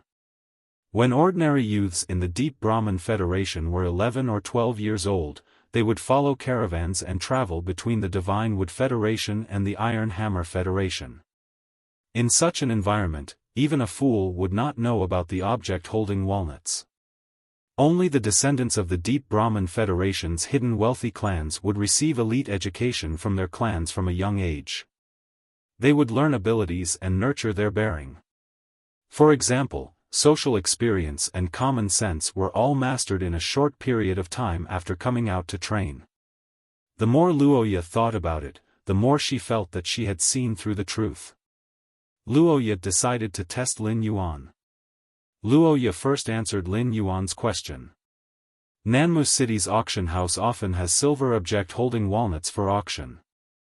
Occasionally, gold object holding walnuts will appear. As for bronze object holding walnuts, as long as you know a Class 1 creation master in Nanmu City, you will be able to obtain them easily. It just so happens that I am a Class 1 creation master. I don't have any object holding walnuts on hand, but I have 7 or 8 object holding walnut trees at home. If you want object holding walnuts, I will go back and nurture them, and I will be able to get plenty. When you visit Nanmu City as a guest, I will give you 10. Luoya immediately pointed out her identity as a Class 1 creation master and expressed her goodwill to Lin Yuan. She then changed the topic and asked, "That's right. You said that you and your retainer got separated because of the Class 1 alien insect dimensional rift. Could your Fae have been injured by the alien insect's attack? If it was injured, I can help your Fae to heal it now." Lin Yuan shook his head in response. "I didn't summon my Fae at that time. My Fae doesn't have any combat ability, so it is useless to summon it." When Lin Yuan answered Luoya's question, his mind was no longer thinking about object holding walnuts. Instead, he was thinking about the object holding walnut tree that could produce object holding walnuts. Lin Yuan had never seen a plant-type object holding walnut tree before, so he wasn't sure what kind of conditions the object holding walnut tree had to meet in order to produce object holding walnuts. If it was in the past, Lin Yuan would still need to think of a solution. However, Lin Yuan now had Feng Shuang, Old He, and Hu Tian, who were Class 4 creation masters. In addition, when Genius executed its abilities, it also had the ability to become a Class 4 creation master. With 4 Class 4 creation masters and the 100 Questions Beast Legion, after obtaining the walnut tree, they would soon be able to harvest a large number of walnuts. If the walnut tree was easy to split and cultivate, he could even cultivate a small walnut forest. Upon hearing that, Luoya's eyes turned and she asked softly in a very expectant tone. "Your Fae isn't adept at combat, so it must be a support type or healing type Fae. Big brother, I want to take a look at your Fae." "Can I?" "I can't take it anymore. My body is really uncomfortable. Tomorrow, during the day, it would be even more troublesome. Good night, everyone." End of chapter. Chapter 1179. When Lin Yuan heard Luoya's words, he couldn't help but raise his brows. Luoya's expression was shy and expectant, as though she had not asked to see the Fae but something else. In the past, if someone wanted to see his Fae, Lin Yuan would definitely not agree. It was even more impossible to summon his Fae. However, since Lin Yuan had decided to establish a relationship with Luoya, it was fine to summon the Fae to show his foundation. However, he did not know which one he should summon since he had so many Faes. After all, Lin Yuan had a few Faes that matched the healing type and support type without combat ability. Lin Yuan, who was in deep thought, did not slow down or immediately summon the Fae. Luoya did not feel anything about Lin Yuan's actions. Luoya had already determined that Lin Yuan was a noble. If he was not a noble, he would not be able to wear this attire, let alone have such an aura. Each gem produced in Class 1 and Class 2 underground dimensional rifts was worth about 30 deep Brahman dollars. The difference in prices of gems of different colors would not be much, and it would only fluctuate within 10 deep Brahman dollars. Lin Yuan's clothes were covered in mud, and the material could not be seen. However, there were at least 40 to 50 gems embedded in it. In total, the cost of the gems used to make this garment was around 1200 to 1500 Brahman coins. Therefore, if this spirit chi clothing was sold in a store, it would be sold for at least 2,000 deep Brahman dollars. Luoya could also afford to wear such clothes. However, if the clothes were damaged like this because of an accident, Luoya would definitely be reluctant. After observing along the way, Luoya found that Lin Yuan did not show any reluctance because of the damaged clothes. It was as though the damaged clothes were not worth mentioning to Lin Yuan. Luoya had already determined that Lin Yuan was a noble, but she still wanted to see his fei. The reason was that Luoya wanted to use Lin Yuan's fei to determine his noble status. If Lin Yuan was really a disciple of a hidden clan that had come out to train, then his contracted fei would definitely be very outstanding. After Lin Yuan ate the bread smeared with the venom from the gold carrion scorpion's tail, Fu Di's mentality was completely relaxed. The carrion scorpion's poison was a kind of chronic poison, and it would first destroy the poisoned person's nerves, so that the poisoned person would not discover that he had been poisoned because of physical discomfort. Depending on the strength of the victim's constitution, the poison of an ordinary gold-rank carrion scorpion would take effect within 2 to 3 hours. Since he was using the peak gold-rank carrion scorpion venom, the time for the venom to take effect would be reduced to 2 hours. 2 hours was enough for the army to reach the Deep Vendor Federation's caravan. After the poison took effect, Lin Yuan would turn into a pile of rotten flesh, and his entire body would emit a foul smell. There were many people at the gathering organized by the Deep Enlightenment Federation's caravan, and there were also plenty of spirit chi professionals from the Iron Hammer Federation. Given Luoya's character and temper, she would definitely take revenge for the person she fancied. However, given Fu Di's understanding of Luoya, she would definitely not personally check on his body that had turned into rotten flesh. There was a high chance that Roha would assign him to this job. Once he was done with the investigation, he could naturally push the blame to the Deep Lush Federation's caravans or the Iron Hammer Federation's spirit chi professionals. Driven by anger, Luoya would immediately kill the Deep Lush Federation's caravans and the Iron Hammer Federation's spirit chi professionals. At that time, he would only need to put in more effort to take revenge for Lin Yuan, and not only would he not be suspected by Luoya, he might even receive some rewards from Luoya. Without Lin Yuan, Luoya would probably take back her heart and would no longer leave the Dry Cliff Bandit King team. After making up his mind, Fu Di looked at Lin Yuan and felt that he was no different from a dead person. However, when he saw Luoya's request to see his fei, Lin Yuan seemed to be very hesitant. Fu Di could not help but mock. "Brother, no matter how weak your fei is, you shouldn't be embarrassed to summon it, right? Take a look at Big Brother's fei. If you could obtain Big Brother's protection in the Class 1 Alien Insect Dimensional Rift, you wouldn't be in such a sorry state like before." As he spoke, Fu Di proudly summoned his gold-ranked level 7 flesh-devouring vine. Fu Di's flesh-devouring vine was over 3 meters long, and it was a thick brownish-red vine that looked like a spirit snake. There were many suction cup-like tissues growing on the vine. These suction disc-like tissues could easily scrape flesh from the target after wrapping around it. However, when Lin Yuan looked at Fu Di's flesh-devouring vines, he felt that Fu Di's flesh-devouring vines were inferior to Red Thorn's gluttonous vines. The gluttonous vine could also rely on the acid in Red Thorn's body to corrode and digest flesh, while the flesh-devouring vine could only rely on brute force to scrape the flesh of its target. Even if such a phase grade was upgraded, as long as it didn't encounter a fortuitous encounter like a bloodline mutation. With a single attack method and functionality, this fei was destined to be weak in complex environments and sudden situations. As for Fu Di's claim that with his protection, he wouldn't be in such a sorry state when facing the Class 1 Alien Insect Dimensional Rift, it was even more nonsensical. Under the tide of alien insects accumulated in the Class 1 Dimensional Rift, Fu Di's gold/elite flesh-devouring vine might be able to kill some alien insects in the beginning. However, he was unable to effectively replenish his energy, facing the flood of alien insects that would not stop at all. The devouring vine would soon be trampled by the swarm of insects into a pile of mud. Back then, Xian Ying and Zhang Xiaobai both had gold phase.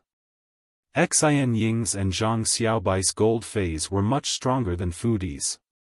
However, an ordinary gold fei was so small in front of the alien insect tide.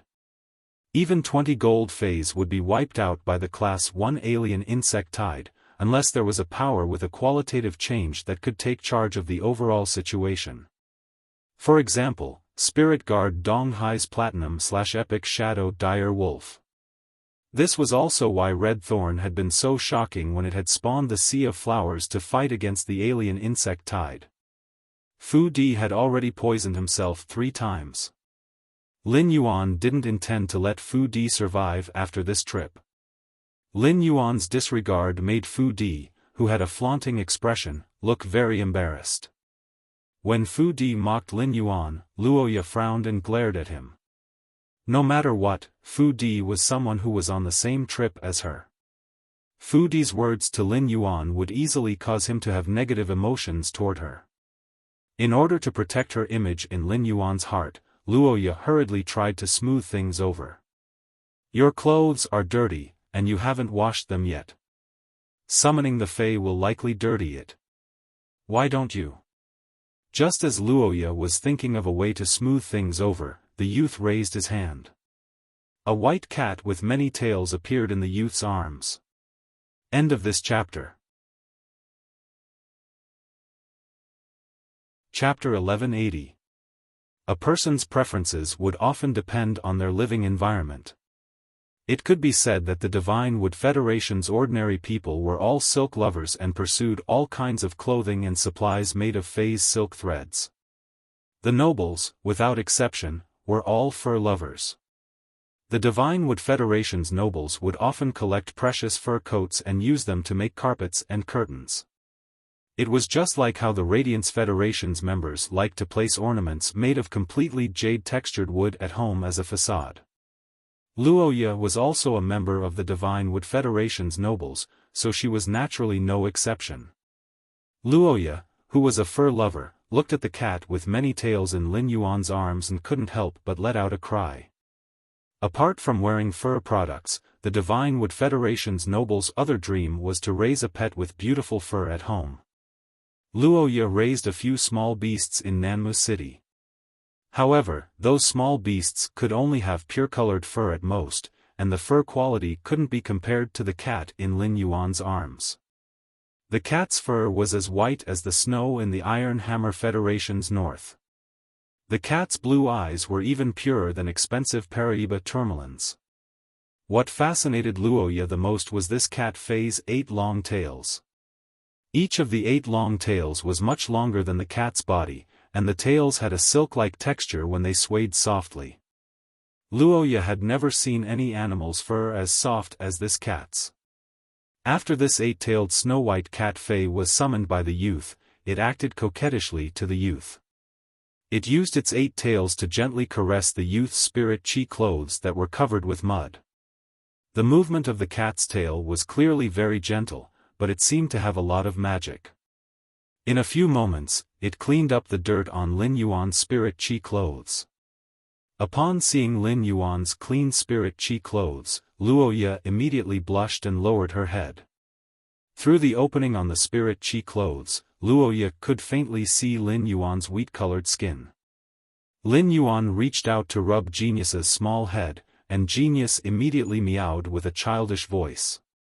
After a series of choices, Lin Yuan finally decided to summon Genius. At first, Lin Yuan had chosen Blackie, Purple Firmament, and Genius. However, Blackie had a huge body and was a flying-type Fae. With Blackie around, he wouldn't be in such a sorry state when encountering a Class 1-dimensional rift. The Purple Cloud might be a flying-type Fae, but as a butterfly that was the size of 2 palms, it was destined to be unable to carry a person. It was in line with Lin Yuan's standards. The reason he did not summon the Purple Cloud was that the Blue Flash Butterfly also existed in the Divine Wood Federation. Naturally, there were also legends about the Blue Flash Purple Butterfly. It was true that Xiao had evolved from the blue flash purple butterfly bloodline to the purple sky fairy butterfly bloodline. However, if someone had seen the blue flash purple butterfly's picture book, they would easily notice that the butterfly patterns on the blue flash purple butterfly's wings were very similar to the butterfly patterns on Xiao's wings. However, the butterfly patterns on purple firmament's wings were much more beautiful than those on the blue flash purple butterfly's wings. In the end, it was best to summon Songming. Lin Yuan didn't know if the Divine Wood Federation had 100 questions beast, but there were plenty of feline fays in the entire Agaon continent. After Genius grew multiple tails, it no longer had the general characteristics of 100 questions beast. As long as Genius didn't speak, even if someone saw and possessed 100 questions beast, they wouldn't treat Genius as 100 questions beast. Genius, which was in Fu Di's embrace, was like a resounding slap to Fu Di's face. It caused Fu Di to summon the flesh-devouring vine and boast about himself to completely vanish. At the same time, Fu Di was silently rejoicing that he didn't impulsively make a move on Lin Yuan. Under Fu Di's perception, he realized that he couldn't sense the strength of the feline fey in Lin Yuan's embrace. This meant that this feline fey's grade and quality were at least a grade higher than his flesh-devouring vine. It also meant that the feline fey in Lin Yuan's embrace was at least at platinum. Fu Di wasn't a creation master, and a simple inspection wouldn't be able to see Genius's quality. However, Fu Di knew that even if the feline fey in the youth's embrace was a normal fey, it wasn't something that his flesh-devouring vine could defeat. This feline fey might not have any offensive ability, but as a beast, its body definitely wasn't weak. If Lin Yuan angered this feline fey, which was at least at platinum, the feline fey's hidden claws would be able to create 5 lacerations with a single swing. Fu Di was silently rejoicing as he looked at Lin Yuan. Hehe, so what if your fey is incredible? Anyway, I have already witnessed you eating the bread that was smeared with the gold carrion scorpion poison. You will definitely die within 2 hours. Once Lin Yuan was dead, this feline fey would also die with its owner. Fu Di was planning to use his exquisite skinning skills to remove this feline fey's fur without any damage. If he sold this feline fey's fur, it would be enough for him to eat for the rest of his life. As for the spoils of war that he was about to obtain, Fu Di was rather curious. Brother, your cat's quality isn't low. Has it reached epic? When Luoya saw Lin Yuan summon this feline fey, she firmly labeled him as a descendant of the Deep Lush Federation's hidden aristocratic clan. Genius appearance made Luoya realize that Lin Yuan's level was much higher than hers. Although Luoya wasn't sure to what extent. However, Luoya estimated that the hidden aristocratic clan that Lin Yuan was in had at least a Class 3 creation master overseeing it. After confirming Lin Yuan's identity as a hidden aristocratic clan's descendant, Luoya was happy but also very perturbed. Luoya was afraid that her Class 2 family background would become an obstacle between her and Lin Yuan. Luoya, who had grown up in Nanmu City, wasn't confident about her identity for the first time. Luoya took a deep breath. It was time to show her true skills. She, a noble lady who had been fawned on since young, was going to try to be a bootlicker in order to gain Lin Yuan's favor. At the same time, Luoya had a murderous intent toward Di and the entire Dry Cliff Bandits. Fu Di and the Dry Cliff Bandits had always been looking for toys for her and knew how unbearable she was. After confirming that she couldn't control Lin Yuan, Luoya had to do her best. She wanted to eliminate all possibilities of Lin Yuan knowing that she was unbearable. Luoya was a ruthless person, even though she had stayed in the Dry Cliff Bandits for a few years. However, everyone in the Withered Cliff Bandits, including Fu Di, were just tools in Roha's heart. End of this chapter. Chapter 1181. Upon hearing Fu Di's question, Luoya felt that her tool was simply too inexperienced. Luoya was a Class 1 creation master and had limited abilities. She wasn't able to see through genius diamond strength. However, Luoya could sense the presence of willpower from genius, which was in Lin Yuan's embrace. This meant that the cat in his embrace was a fantasy breed fae. Luoya sighed. How could a person be so outstanding? Lin Yuan came from a reclusive noble family. He was handsome and talented. He was the perfect ideal for a young girl's dream lover. Along the way, Luoya kept talking to Lin Yuan, and Fu Di didn't continue to follow them to make things uncomfortable. It looked at Lin Yuan with a sinister gaze while looking at Genius Fur with a greedy gaze. Gradually, they discovered a few strange insects along the way. Since there were no powerful fays in the forest, these alien insects, which had been pushed away by the source sand earlier, were lucky enough to survive. Upon seeing Lin Yuan and the others, it immediately roared and charged forward. In the end, these insects naturally died at the hands of the Dry Cliff Bandits.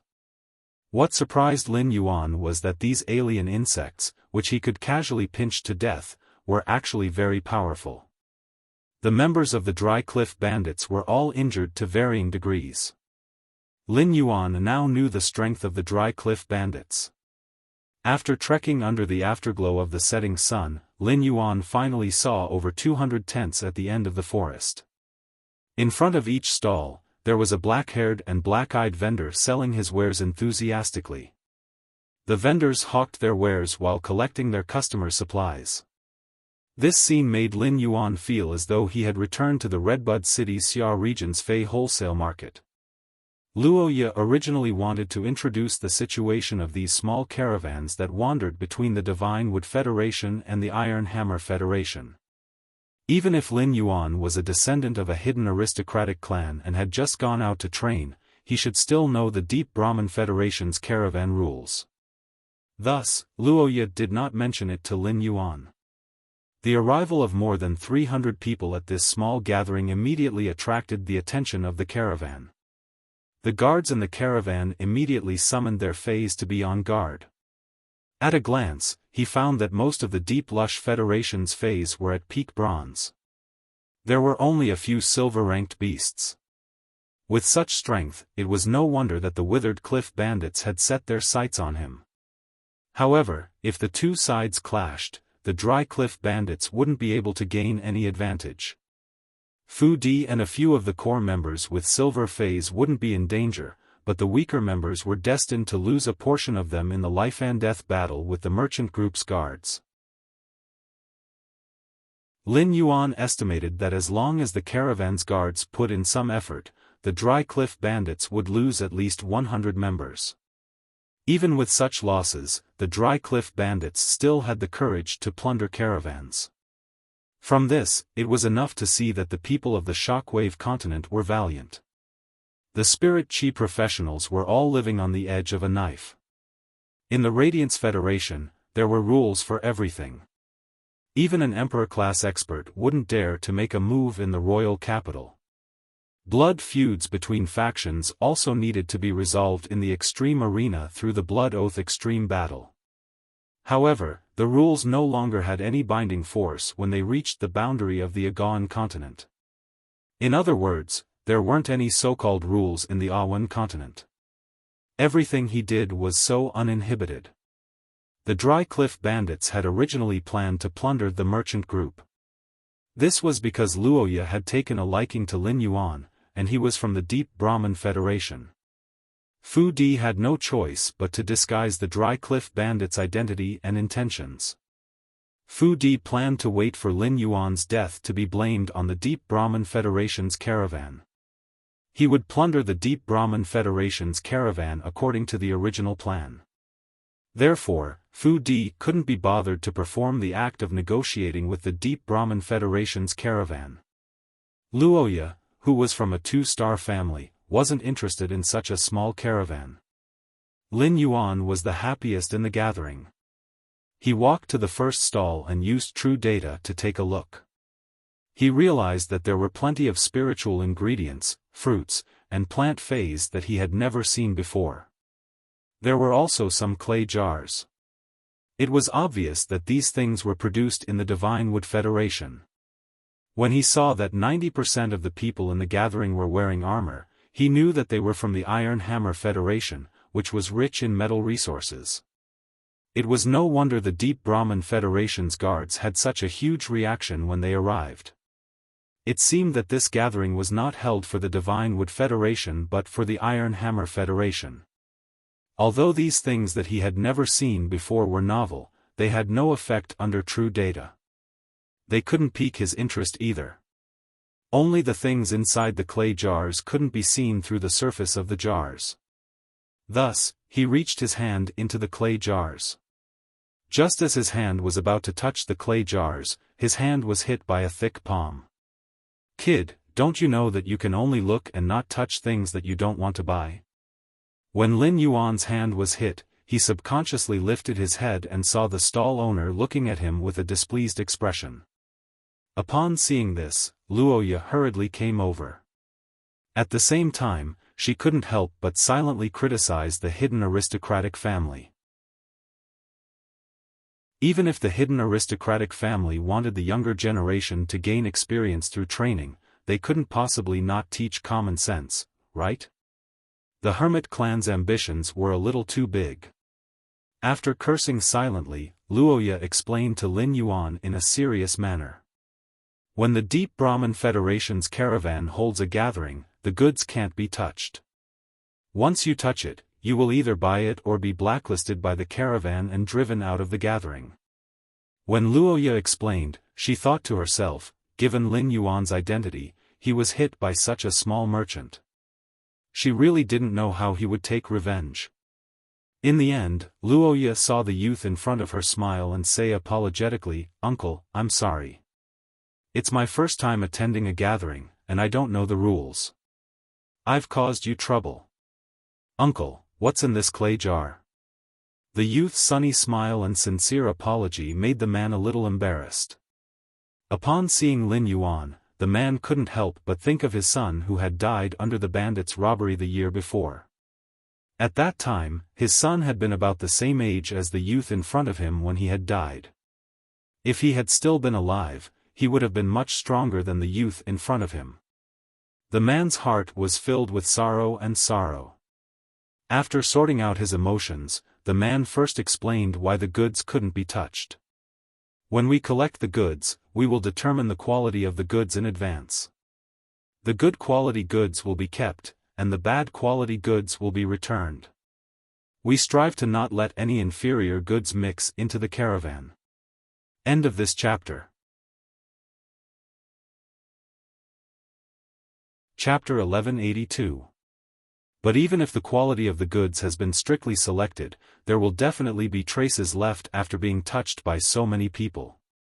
Phase and metal spirits are fine, but things like fur and silk will get dirty if you touch them too much. It's possible that the silk and fur will be damaged. If we can find it in time, it's fine if we lose it in our hands. If we can't find it and sell it, it will damage the reputation of the sincere righteous caravan. After the man finished explaining, he answered Lin Yuan's question. "This is hard liquor collected in a nearby town in the Divine Wood Federation. You're still young, so it's best to drink less of this. If you get addicted to it, you won't have enough Brahman dollars to spend. It's also very dangerous when you get drunk." Lin Yuan, who was inexplicably instructed by the man, scratched his head and said, "Thank you for your concern, uncle. Thank you for your concern, but I don't drink." After looking at this stall's items, Lin Yuan said goodbye to the man and walked toward the other stalls. Luoya, who was following behind Lin Yuan, looked at his back and became more and more obsessed. Luoya had done a lot of ruthless things. If this man dared to slap her hand, Luoya wouldn't hesitate to let the mist anti-poison moth kill him. It was a punishment for offending her. Although Luoya was ruthless, it didn't mean that she didn't have a heart for the light. Lin Yuan's politeness and sunshine were qualities that Luoya didn't have.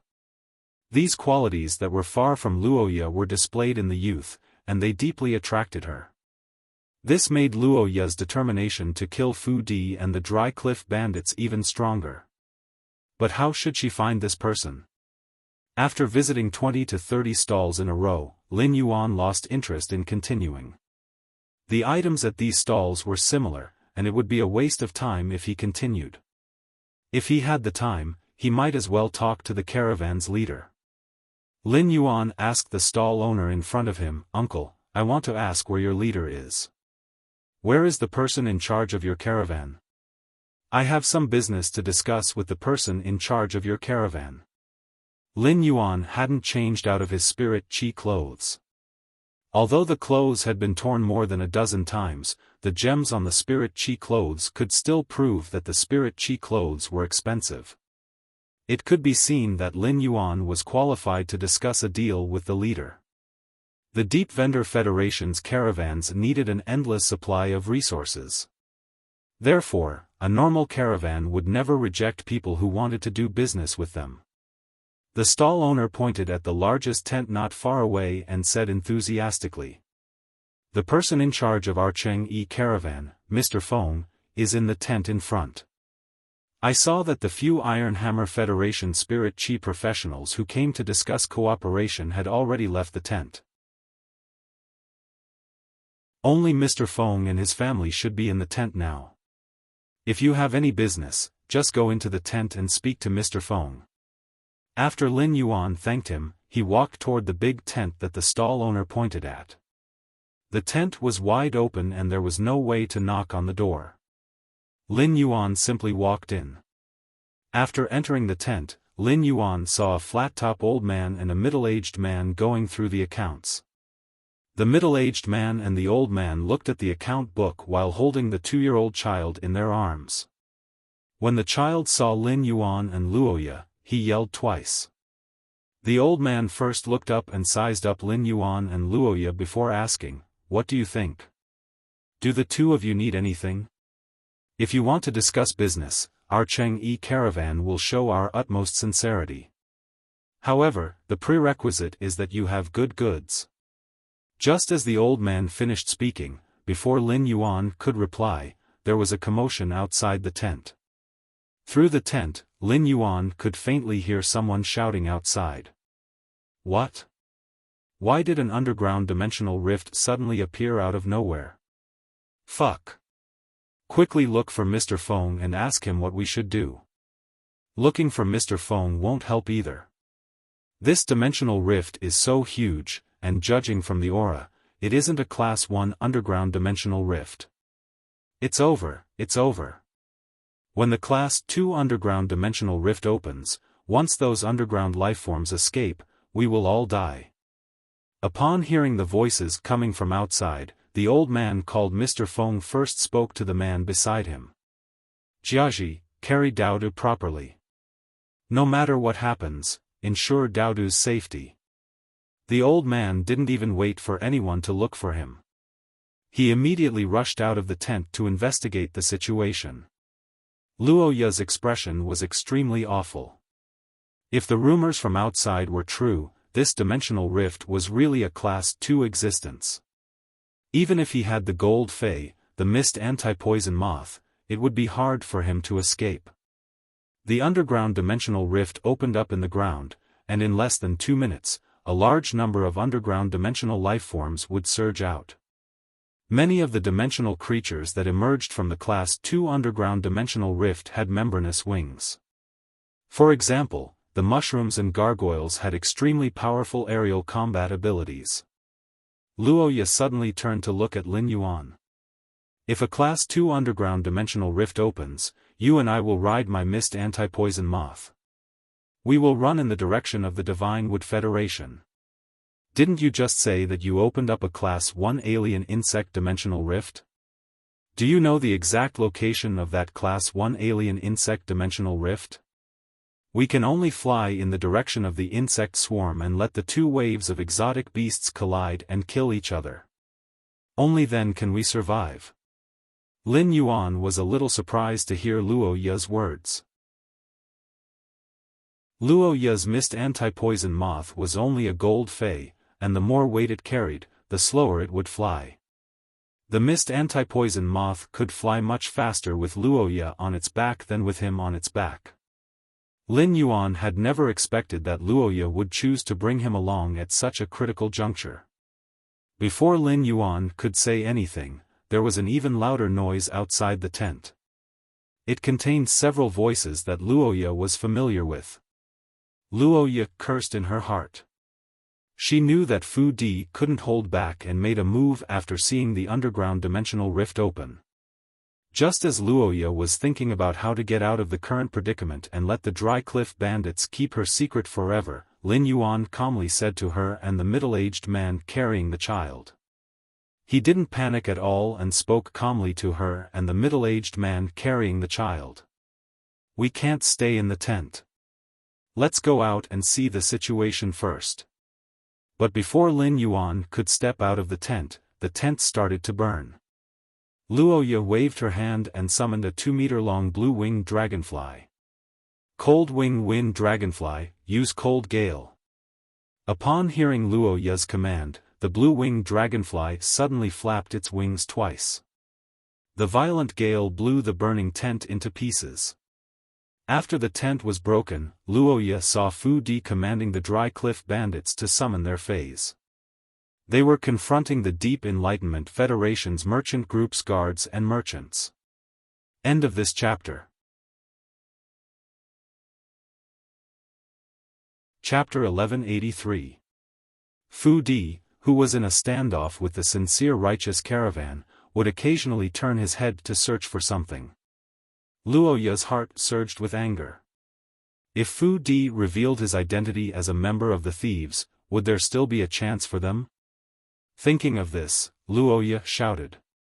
"Fu Di! What are you doing?" Fu Di immediately turned to look at Luoya as though he had found hope. Fu Di heaved a sigh of relief when he saw Luoya.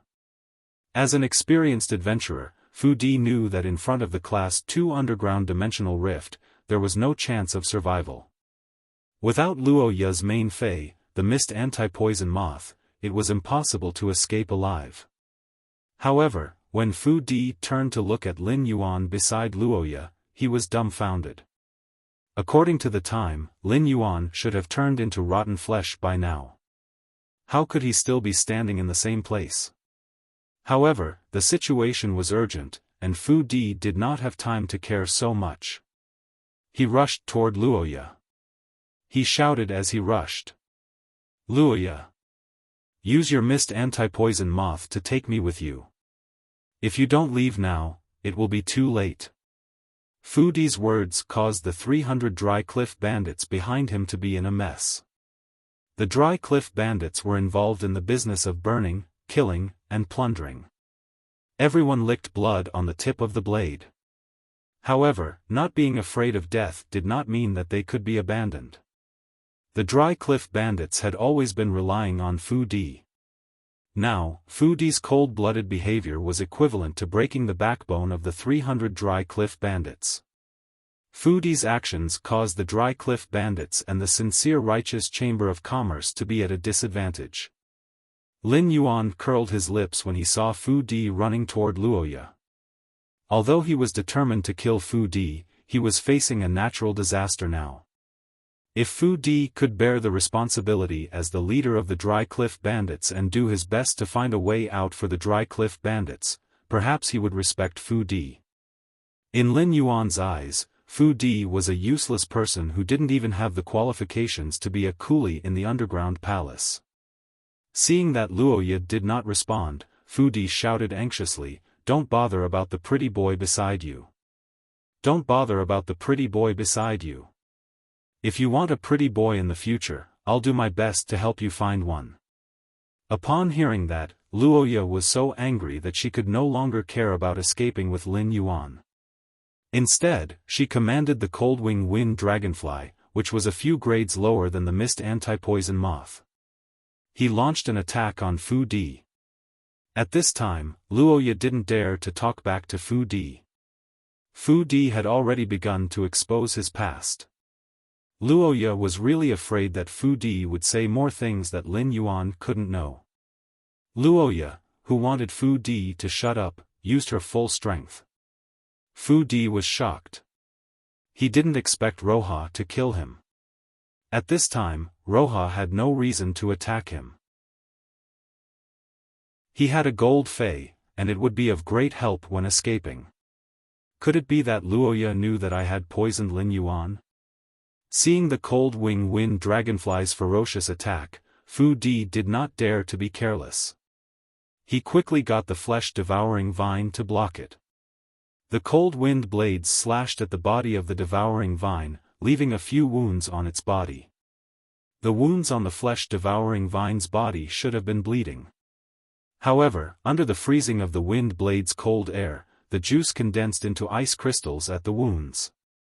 The appearance of the ice crystals added frostbite to the flesh-devouring vine's wounds, causing the flesh-devouring vine, which had an extremely strong recovery ability, to be unable to immediately heal the wounds. From the discovery of the underground dimensional rift, to the confrontation between the Dry Cliff Bandits and the Sincere E merchant group, to Luoya dealing with Di, all the farce had happened in a short span of a minute. However, the minute that the farce had consumed allowed a skinny green-skinned monster to crawl out of the underground dimensional rift. After this green-skinned monster appeared, all sorts of crypt lifeforms gushed out of the Class 2 underground dimensional rift. Under the command of the skinny green-skinned monster, these crypt lifeforms surrounded the entire gathering area in an orderly manner. Luoya said in horror, "Goblin.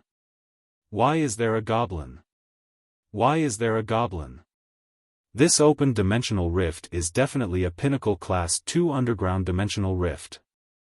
The skinny green-skinned monster that Luoya called a goblin was currently staring at the cold wing wind dragonfly, which was attacking Di, and the mist anti-poison moth above Luoya's head. The green-skinned monster snapped its fingers, and two earthen spheres immediately appeared in the air. The two earthen balls didn't chase after the fog poison moths and the cold wing wind dragonflies. Instead, they firmly blocked the fog poison moths and cold wing wind dragonflies' path of descent. If the mist anti-poison moth and the cold wing wind dragonfly wanted to fly down, they were destined to encounter these two earthen spheres and be attacked by them. Upon seeing the situation, Luoya muttered to herself in despair. It's over this time. How can I die in such a place? I am a Class 1 creation master." Lin Yuan was the only one who could maintain his composure. When he saw the goblin crawling out of the pinnacle Class 2 underground dimensional rift, he raised his brows in surprise. It was indeed rather strange for a goblin to appear in a pinnacle Class 2 underground dimensional rift. Goblins were underground lifeforms with extremely high spiritual intelligence.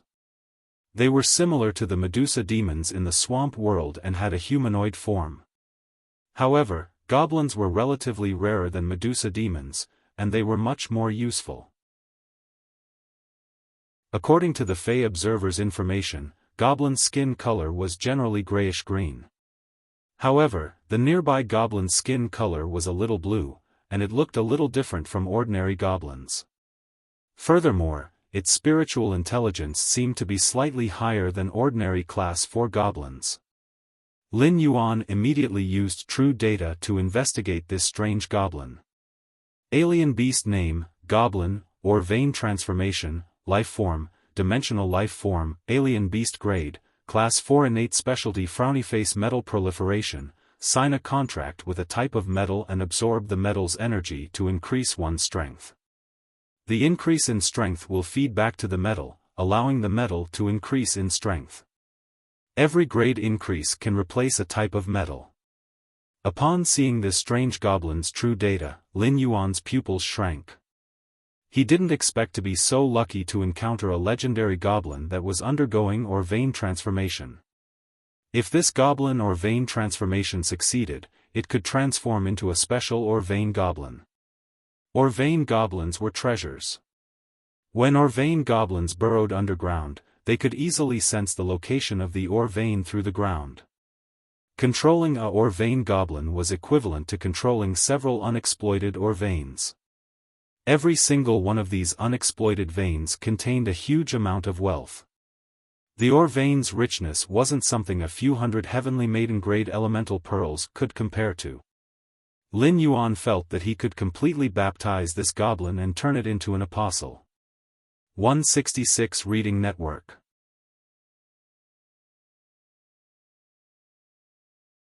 Chapter 1184. In terms of strategic significance, the ore vein gnome was more important than Wendy and Shiting combined. In addition, this gnome's talent, metal proliferation, could proliferate metals when it increased its strength. As long as he could get some of the metals he lacked in the future, he would not need to worry about not having enough. What Lin Yuan lacked the most now was the soft silver that could shield space and prevent detection.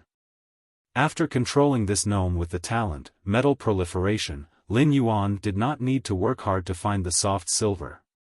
When Lin Yuan checked on this goblin that had mutated into a mineral vein, he found that it was sniffing excitedly. It seemed to have found something very interesting. Upon seeing this, Lin Yuan thought, could there be an ore vein that has never been discovered in this area? When the ore vein was not mined and completely sealed, its aura would not leak out. Only a bloodline or vein gnome that had mutated would be able to sense it. It was not easy for spirit chi professionals to rely on phase to find ore veins. Under normal circumstances, spirit chi professionals would find ore veins sealed underground through accidental discoveries and fortuitous encounters.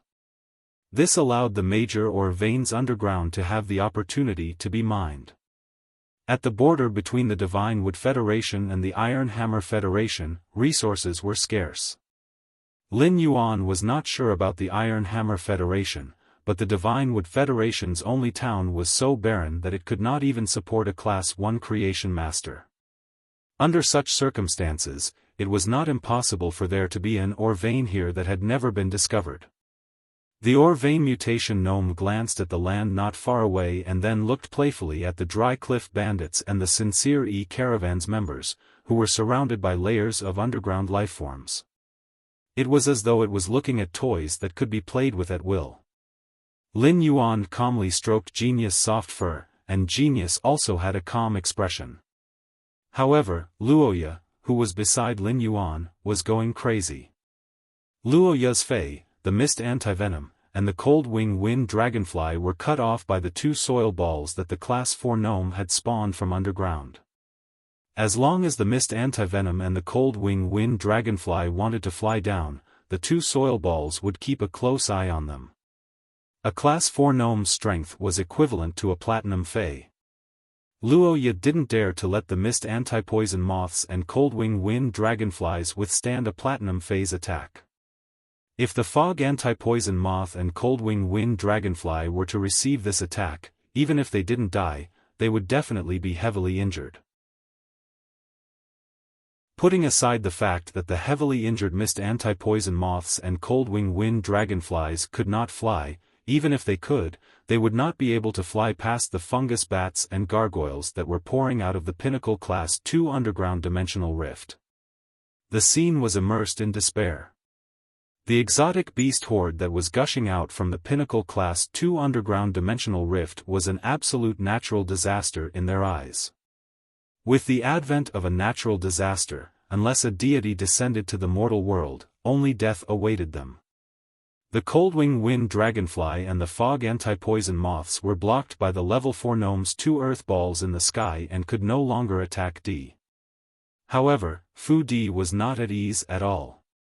Apart from Luoya, Fu Di was the only spirit chi professional who had summoned a gold fey.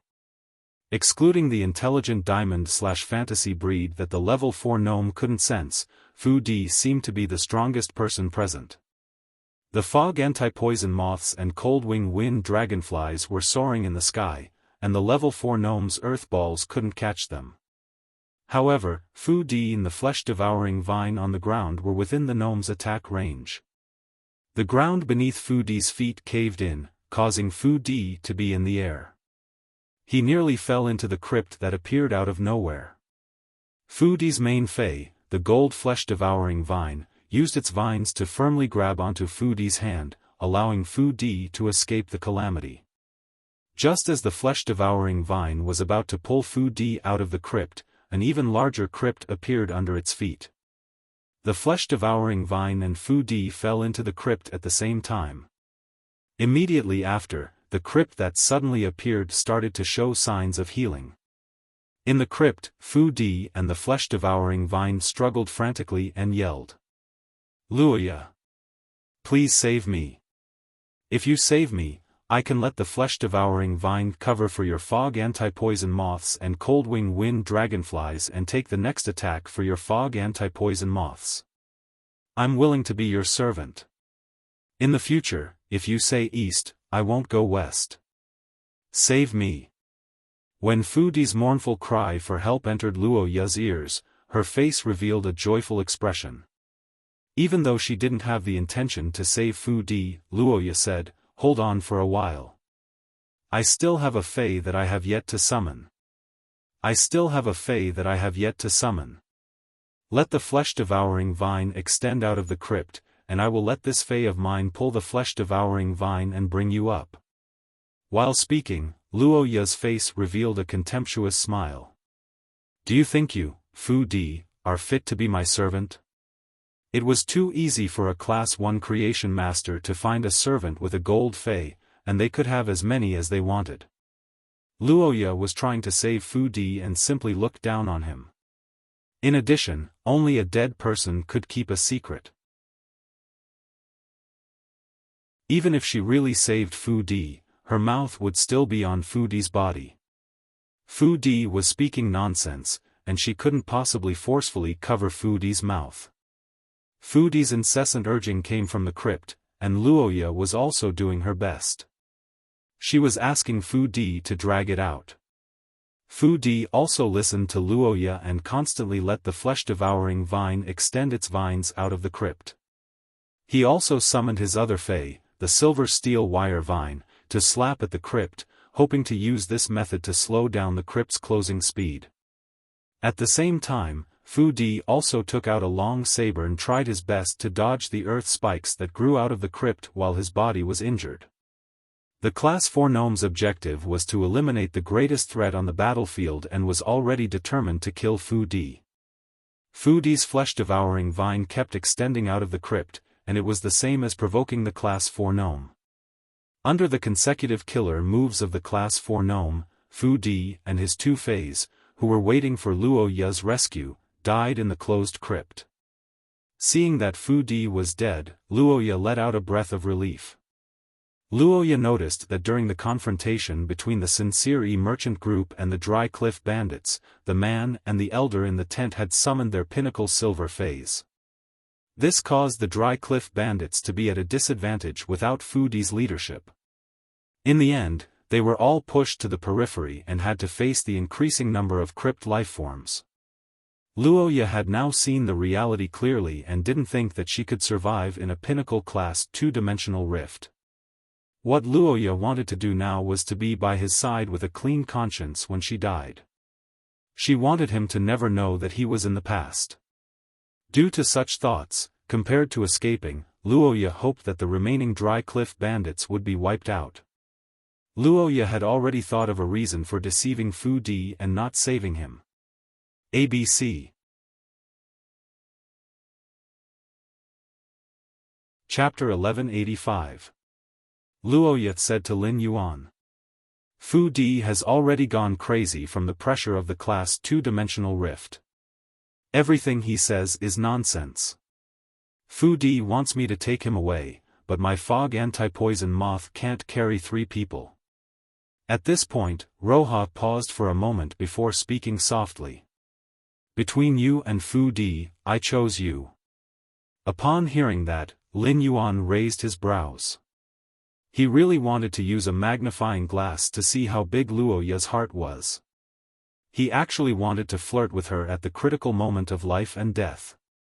Lin Yuan thought to himself as he looked at the tide of underground cave lifeforms that were ready to launch a large-scale attack. The sudden situation has disrupted my and Lu Jie's original plans. Next, we'll have to see when Lu Jie will appear. Luoya, who was waiting for death, did not realize that Lin Yuan was still calm and composed. However, Mr. Feng and the man called Jia Ji had been paying attention to Lin Yuan while they were leading the sincere righteous caravan to confront the dry cliff bandits. From the moment they met, Lin Yuan's noble aura had attracted Mr. Feng and Feng Jiaji's attention. Someone with this kind of temperament shouldn't appear in a small caravan that only had a few hundred people. Furthermore, genius, which was in Lin Yuan's embrace, was far more convincing than the damaged spirit chi clothes on him. Mr. Feng had never seen this white cat species fey with 8 long tails before and couldn't see through its strength. However, just this feline fey's fur was worth more than the entire sincere merchant caravan. Mr. Feng and Feng Jiaji were already running toward Lin Yuan. Upon seeing Lin Yuan, Mr. Feng's first words were, "I've neglected you just now. If you have a way to escape, can you bring along my grandson, Dodo?" After speaking, Mr. Feng gestured for his son, Feng Jiaji, to hand Lil Pi over to Lin Yuan. Lin Yuan was slightly startled and did not take the Pi that Feng Jiaji handed over. Upon seeing Lil Pi blinking her big eyes but still smiling foolishly at this juncture, Lin Yuan made a decision in his heart. If Lu Jie couldn't make a move in time to stop the exotic beast swarm, then he'd have to save the child in the midst of it. Upon seeing that Lin Yuan didn't take Lil Pi, Mr. Feng quickly took out 10 silver object-holding walnuts and said to Lin Yuan, "Don't worry. These 10 walnuts contain the resources that I've accumulated over the years from my travels. If you can save Daodu, these resources will be your reward." Speaking of this, Mr. Feng hurriedly added, "This is all I have. If I have more, I will definitely give them to you." Upon hearing that, Lin Yuan looked at Mr. Feng and Feng Jiaji, who was pursing his lips as he handed Lil Pi to him. "What if I have the ability to save the 3 of you?" Upon hearing Lin Yuan's words, Luoya, Mr. Feng, and Feng Jiaji, who were standing beside Lin Yuan, were shocked. Mr. Feng looked at his son, Feng Jiaji, and the other members of the Sincerity Trade Association who were resisting the Dry Cliff Bandits with all their might. "Some of these people have been with me for 40 to 50 years, while others have been with me for 10 to 20 years. They are all old buddies.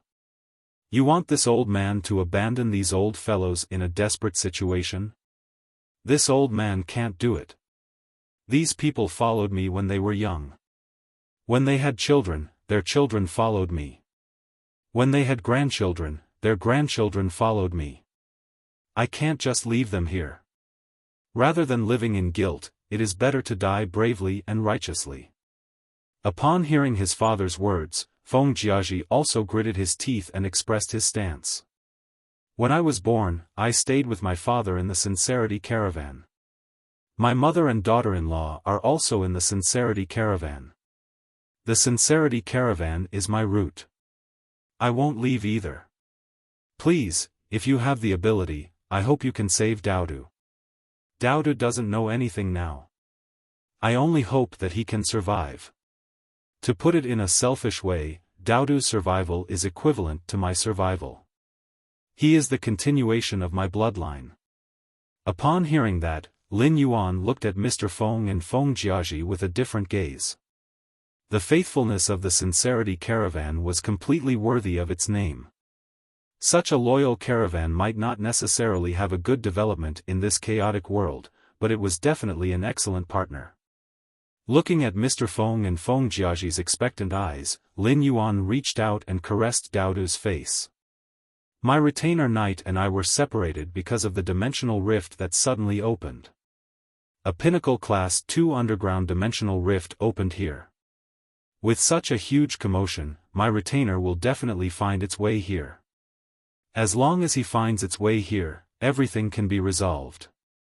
Just as Lin Yuan finished speaking, before Mr. Feng and Feng Jiaji could react, the Dry Cliff Bandits at the periphery let out mournful wails. "It's over. This group of underground creatures is charging over. Those at the back, don't block me. Ah! My leg is broken." Originally, the Class 4 gnome was commanding the exotic beast tide. However, after a huge, pitch-black stone statue flew out of the Pinnacle Class 2 underground dimensional rift, the exotic beast tide was in complete chaos. This meant that the newly emerged Class 4 Obsidian Gargoyle and the Class 4 Gnome were fighting for the commanding authority of the exotic beast tide. Soon, in the endless exotic beast tide, the 300 dry cliff bandits at the periphery were wiped out. Seeing that the Sincere E Caravan's members were about to be slaughtered by the exotic beast tide, Lin Yuan prepared to communicate with the source sand under his feet and let it boil.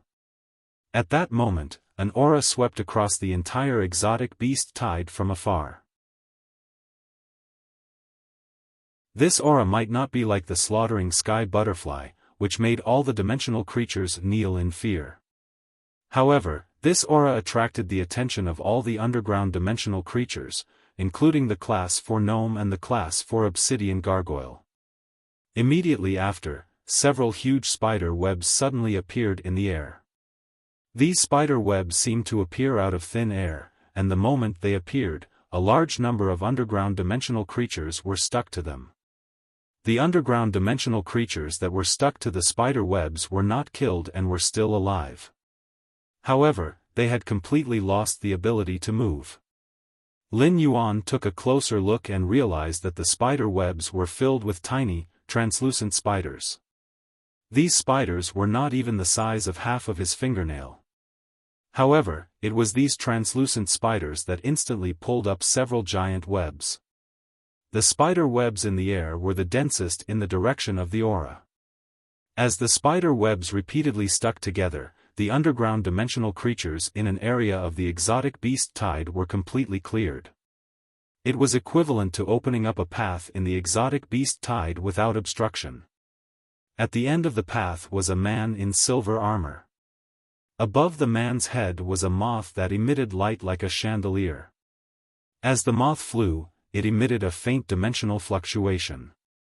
In the eyes of the Sincere E Caravan's members, Luoya, and the others, who were waiting for death, the silver-armored Wuxia at the end of the path was no different from a divine soldier descending from heaven.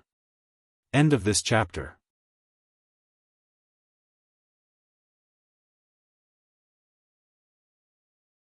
Chapter 1186. The hundreds of giant webs that appeared out of thin air were divine means that the Sincere E Caravan members, Luoya, and the others had never seen before. Lu Jia walked unhurriedly on this path that no more crypt creatures dared to step on. More and more nets appeared out of thin air, as if they were weaving layers of gauze in the sky above the beast swarm. As the spider webs trembled, tens of thousands of dimensional lifeforms were firmly stuck to them. Even the Class 4 Obsidian Gargoyle that was fighting with the Class 4 Gnome for control of the exotic beast tide was stuck to the spider webs, unable to break free. Seeing this, Lin Yuan was rather shocked. He didn't expect Lu Jia to use such a method to deal with the exotic beast tide. The reason Lu Jia spared the lives of these underground lifeforms and didn't kill them all was obviously to increase Silver Flower's rations. Lu Jia's divine means of controlling the Pinnacle Class 2 exotic beast tide was due to those translucent and inconspicuous little spiders on the spider webs. The translucent spiders on the spider webs were probably a new type of insect-type carcinoma Fae that Lu Jia was controlling through the Insect Queen. While the others were still immersed in Lu Jia's divine means, Lin Yuan had already used true data. He checked the attributes of the insect-type carcinoma Fae that Lu Jia had contracted. Fae name, web glass spider, Fae species, arachnid species/jumping arachnid species, Fae grade, diamond, 10 out of 10, Fae type, insect, Fae quality, legend abilities frowny face body splitting decomposition, rupture the body and split the body's energy into several portions.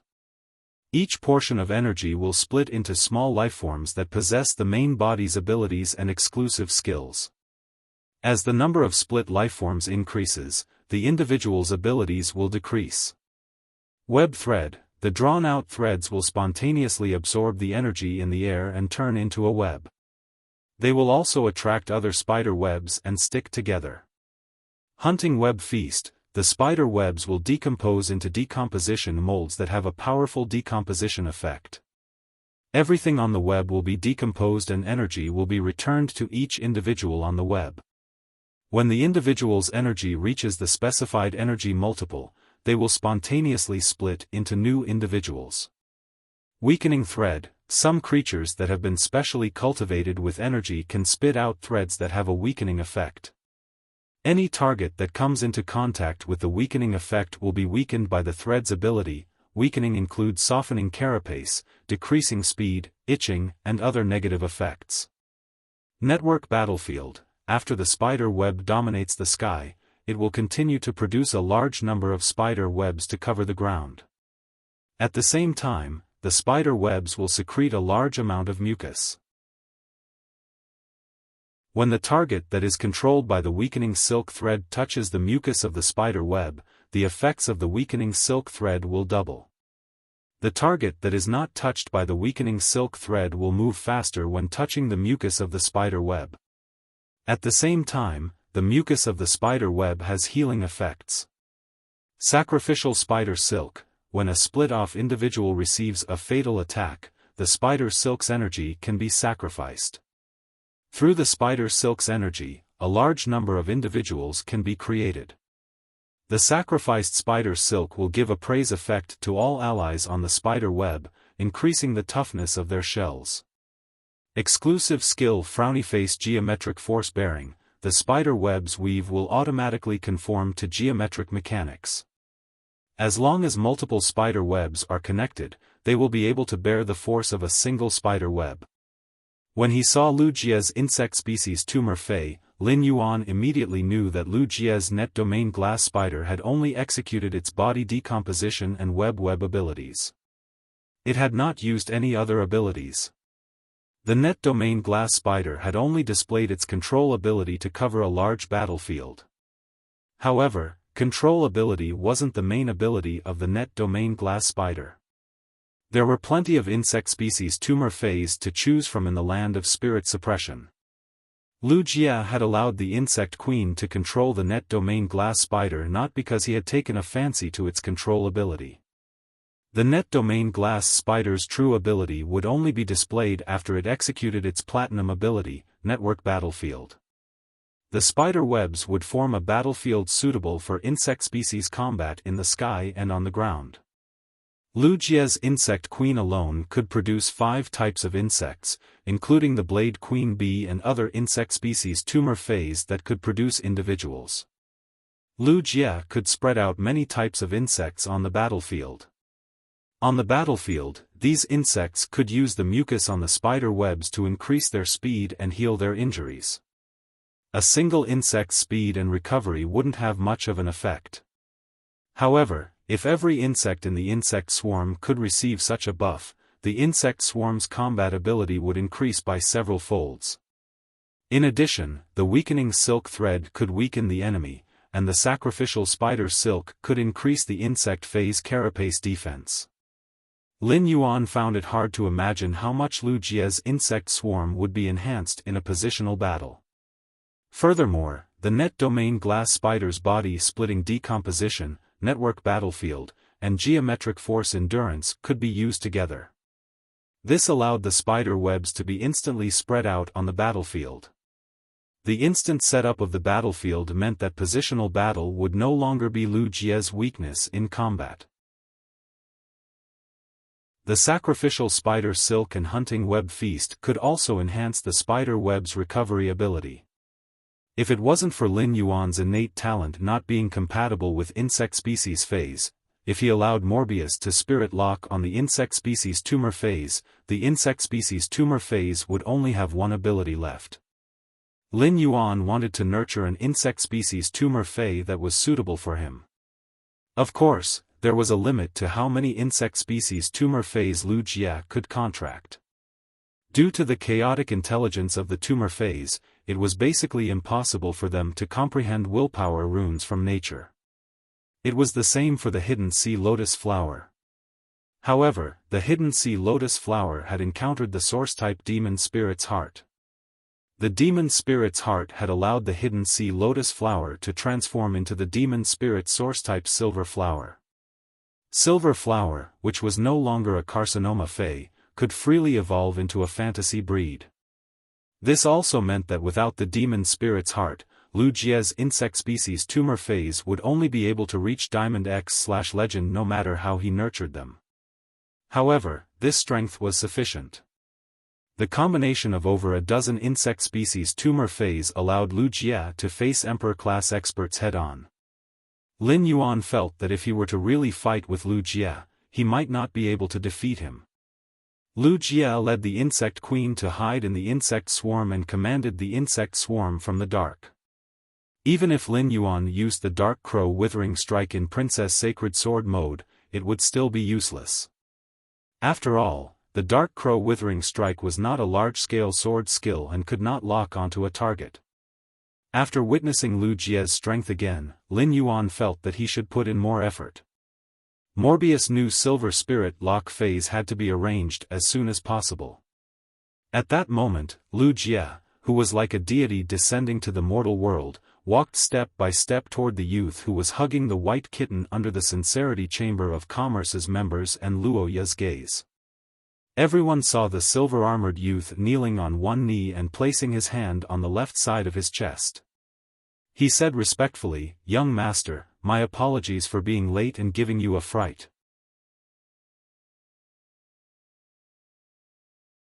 Chapter 1187.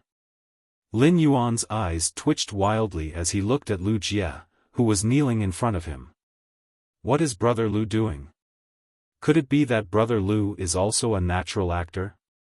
That's right, the Divine Wood Federation's sense of hierarchy is much stronger than the Radiance Federation's. In the Radiance Federation, there was no need for those complicated etiquettes between the retainers, but they were essential in the Divine Wood Federation. Without these etiquettes, people would feel very out of place and would look down on them. The more obvious the etiquettes were, the more people would revere them on the Agro continent. On the contrary, if the relationship between the master and the retainer was too casual, it was easy to be recognized as a nouveau riche without any foundation. Lin Yuan thought that Lu Jia was acting to match the current scene, but it was not the case for Lu Jia at all. Lu Jia was currently wearing the Class 2 Creation Master's retainer crest that Lin Yuan had given him under the silver armor. Lu Jia's hand was caressing the position of the Class 2 Creation Master crest. This Class 2 Creation Master retainer crest was the proof of Lu Jia's redemption. It was also the place where Lu Jia's dream began. Lu Jia knew that Lin Yuan had always regarded him as a companion, a friend, and even a family member. However, in Lu Jia's heart, he would always be Lin Yuan's retainer knight. Now that Lu Jia thought about it, this seemed to be the first time he stood by Lin Yuan's side as a retainer knight in front of outsiders. Therefore, Lu Jia, who was kneeling on one knee, was so pious that even his breathing was a little heavy. The scene in front of Luoya and the Sincere Caravan's members' minds fiercely hit. Although Luoya had always guessed that Lin Yuan was a descendant of a hidden elite clan, she had never thought that Lin Yuan's retainer would be so powerful. After all, according to Lin Yuan, he had been separated from his retainer when facing the Class 1 Alien Insect Dimensional Rift. Even the Class 1 Alien Insect Dimensional Rift's Insect Tide could not deal with a retainer, let alone a Pinnacle Class 2 Underground Dimensional Lifeform Tide. The moment Lu Jia appeared, Luoya did not associate him with Lin Yuan's retainer at all. This was because Lu Jia looked too young. Compared to Lin Yuan, who had dozens of cuts on his clothes, he had such strength at the age of 24 or 25. The black-haired and black-eyed Lu Jia undoubtedly looked more like a member of a hidden elite clan. Luoya, who was a Class 1 Creation Master, couldn't see through Lu Jia's strength. However, this godlike man turned out to be Lin Yuan's retainer, who was standing beside him. How high is Lin Yuan's status? How powerful was the faction behind Lin Yuan? Could it be that Lin Yuan's hidden clan has a class for Creation Master? Thinking of this, Roha didn't dare to continue imagining. In Luoya's opinion, a Class 3 clan with a Class 3 Creation Master was an unreachable existence.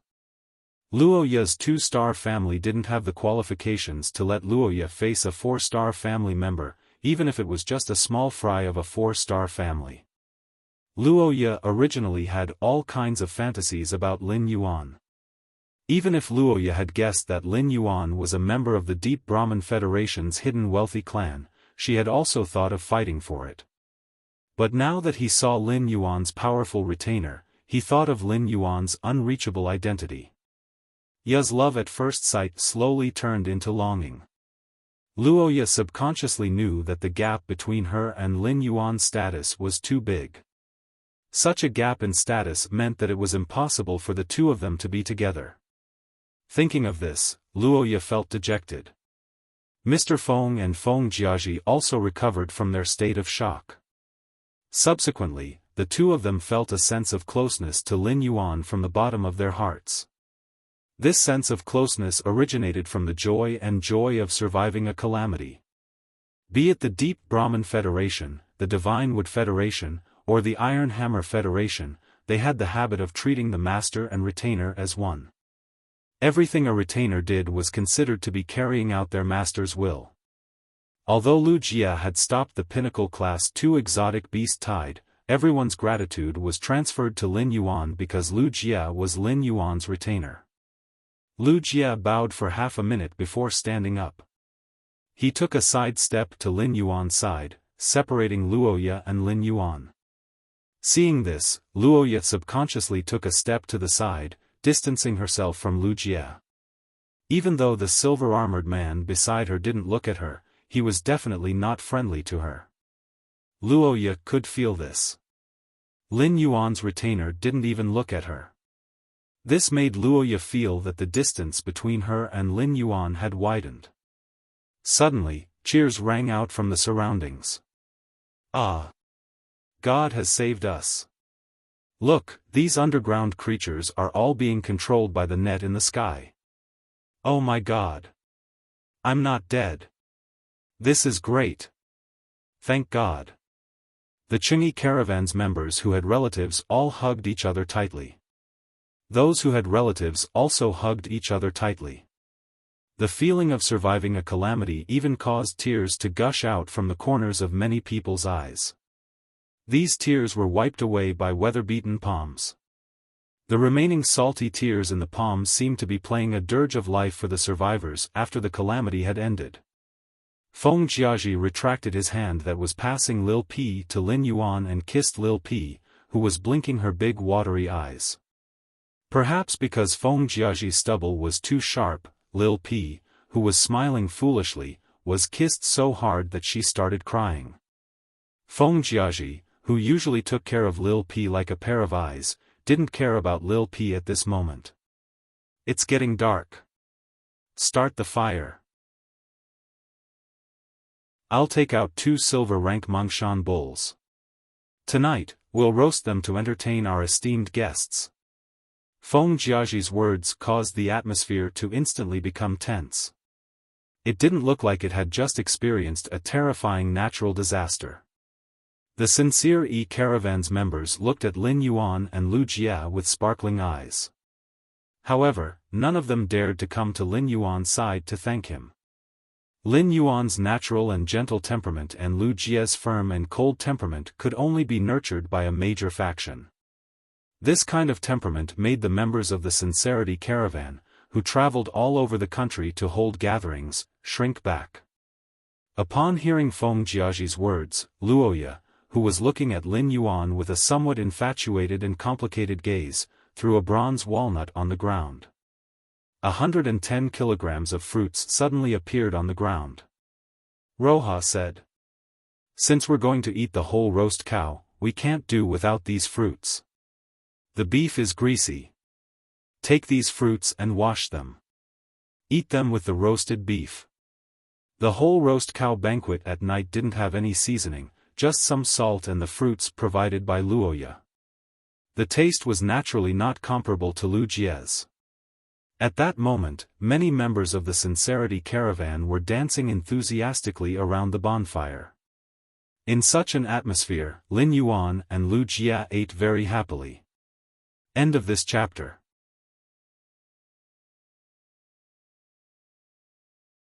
Chapter 1188.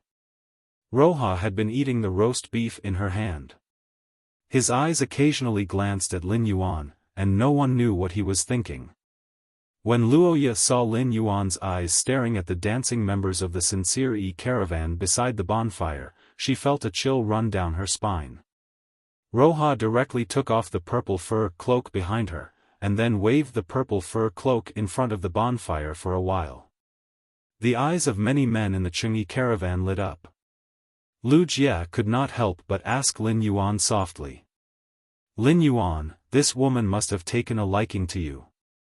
You didn't suffer any losses while walking with her, right?" Lin Yuan hurriedly shook his head. Although he wanted to complete his plan, open up the situation in the horrifying continent, and obtain two relationships that could be developed continuously, he still had to be careful. However, he was unwilling to suffer a loss. Looking at the dimensional light moth hovering above Lu Jie's head, Lin Yuan increasingly felt that the dimensional rift that had just opened was strange.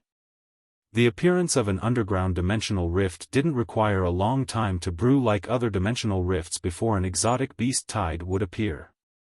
However, a naturally opened dimensional rift was collapsing from the inside out. Usually, the first to appear were the weaker units. The stronger units would only appear in the middle and later stages of the game. The first dimensional life form that appeared in the Pinnacle Class 2 Underground Dimensional Rift was a Class 4 gnome. From this point of view, it really didn't make sense. The only explanation for this situation was that the dimensional space collapsed from the outside and a level, for gnome was coincidentally sucked in. Therefore, Lin Yuan asked Lu Jie. "Big brother Lu, did you get the dimensional light moths to create the underground dimensional rift that just opened up?" Lu Jie immediately nodded and replied in a serious manner. "When you went to the Dry Cliff Bandits, the insect queen produced another 20 hurricane owlet moths. I've sent 15 of them to explore the terrain from a further distance. The remaining 15 will be used to monitor the situation on your side and the caravan. When the insect mother's spirit descends upon the individual black-winged armadillo, the black-winged armadillo can understand the voice. After I heard that the situation on your side has changed, I was thinking about how to achieve my initial goal. In the end, creating a natural disaster was the simplest solution I could think of. The insect-type Carcinoma Fey, the dimensional light moth, was an extremely dangerous existence among the insect-type Carcinoma Feys that the spirit guards took in. After the dimensional light moth gnawed at the space, it would often lead to dimensional rifts. Before Lin Yuan had obtained the void-shattering stone, he had thought of letting Lu Jie's dimensional lamp moths nibble through space to create dimensional rifts. Relying on the exotic beast hordes that descended from the dimensional rifts that the dimensional light moths devoured, Silver Glory was able to raise her strength and nurture the Sea of Flowers. However, he rejected this idea in the end. The strength of a dimensional light moth that had not been cultivated was generally only at the bronze or silver rank. Basically, it would never reach the gold rank in its lifetime. Even a dimensional light moth with such strength had the result of creating a Class 4 dimensional rift. Lu Jie's dimensional light moth was now at Diamond X/Legend. It was impossible for an insect species Carcinoma Fey to exist in the natural world. Lin Yuan reckoned that this Pinnacle Class 2 dimensional rift was the result of the dimensional light moth's bite. If it took another 2 bites, it would be a Class 3 dimensional rift. However, when Silver Glory was strong enough, perhaps the dimensional light moth would come in handy again. Lin Yuan originally planned to talk to Mr. Feng after the bonfire roast whole cow banquet ended. However, before Lin Yuan could take the initiative to look for Mr. Feng brought Feng Jiaji over to Lin Yuan and Lu Jie. Mr. Feng and Feng Jiaji first bowed to Lin Yuan to express their gratitude before bowing to Lu Jie. Then, Mr. Feng took out 9 silver walnuts and handed them to Lin Yuan. "Back then, I gave you these 9 walnuts because I wanted you to save Lil P. Not only did you save Lil P, but you also saved the rest of the Sincere merchant team. But all of Jiaji's and my belongings are in these 9 walnuts. We really don't have any more. Please don't mind. Upon hearing that, Lin Yuan focused and looked at Mr. Feng and Feng Jiaji's eyes. He realized that their eyes were filled with sincerity. Thus, Lin Yuan reached out to take one of the silver walnuts and prepared to check the storage ability of spatial spiritual ingredients like the walnuts. Lin Yuan realized that the space of the silver walnut was about 100 square meters. The interior was about the same size as the silver face storage box. However, there were 2 drawbacks to the walnut and the silver face storage box. One of them was that the silver walnut could only be used a limited number of times, and every time he wanted to retrieve an item, he would need to take out all the items inside. On the other hand, the spatial energy in the silver walnut would completely disappear after 100 times of storage. In comparison, the face storage box was much more useful than the walnut storage box. However, the storage walnut was definitely more attractive to him than the face storage box. If each walnut contained a unit of spatial energy, then Lin Yuan only needed 50,000 units of silver walnuts. This would ensure that he could go back and forth between the Divine Wood Federation and the Radiance Federation through the spatial tunnel once. 50,000 silver walnuts were indeed a lot, but the spatial energy contained in the higher-grade walnuts was obviously higher. Therefore, Lin Yuan asked Mr. Feng, "Do you have gold-tier walnuts?" When Mr. Feng heard Lin Yuan's words, he thought that Lin Yuan was dissatisfied with the rewards in front of him.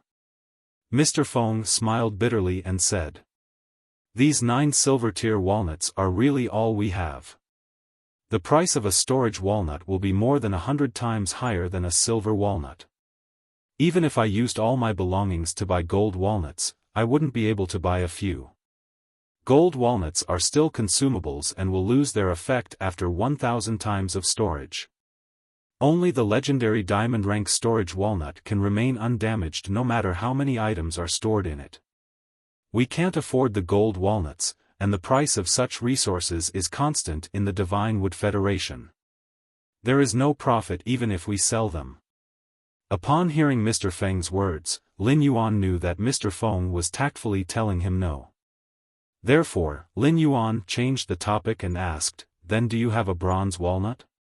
Previously, Fu Di had taken out a bronze walnut, but Lin Yuan had only seen its appearance. Therefore, Lin Yuan could not be sure how much spatial energy the bronze walnut had. The reason why Lin Yuan wanted a gold or bronze walnut that was 1 grade lower than a silver walnut was because he wanted to compare its spatial energy with the silver walnuts. He wanted to compare the spatial energy within it with the spatial energy of the silver walnut. End of this chapter.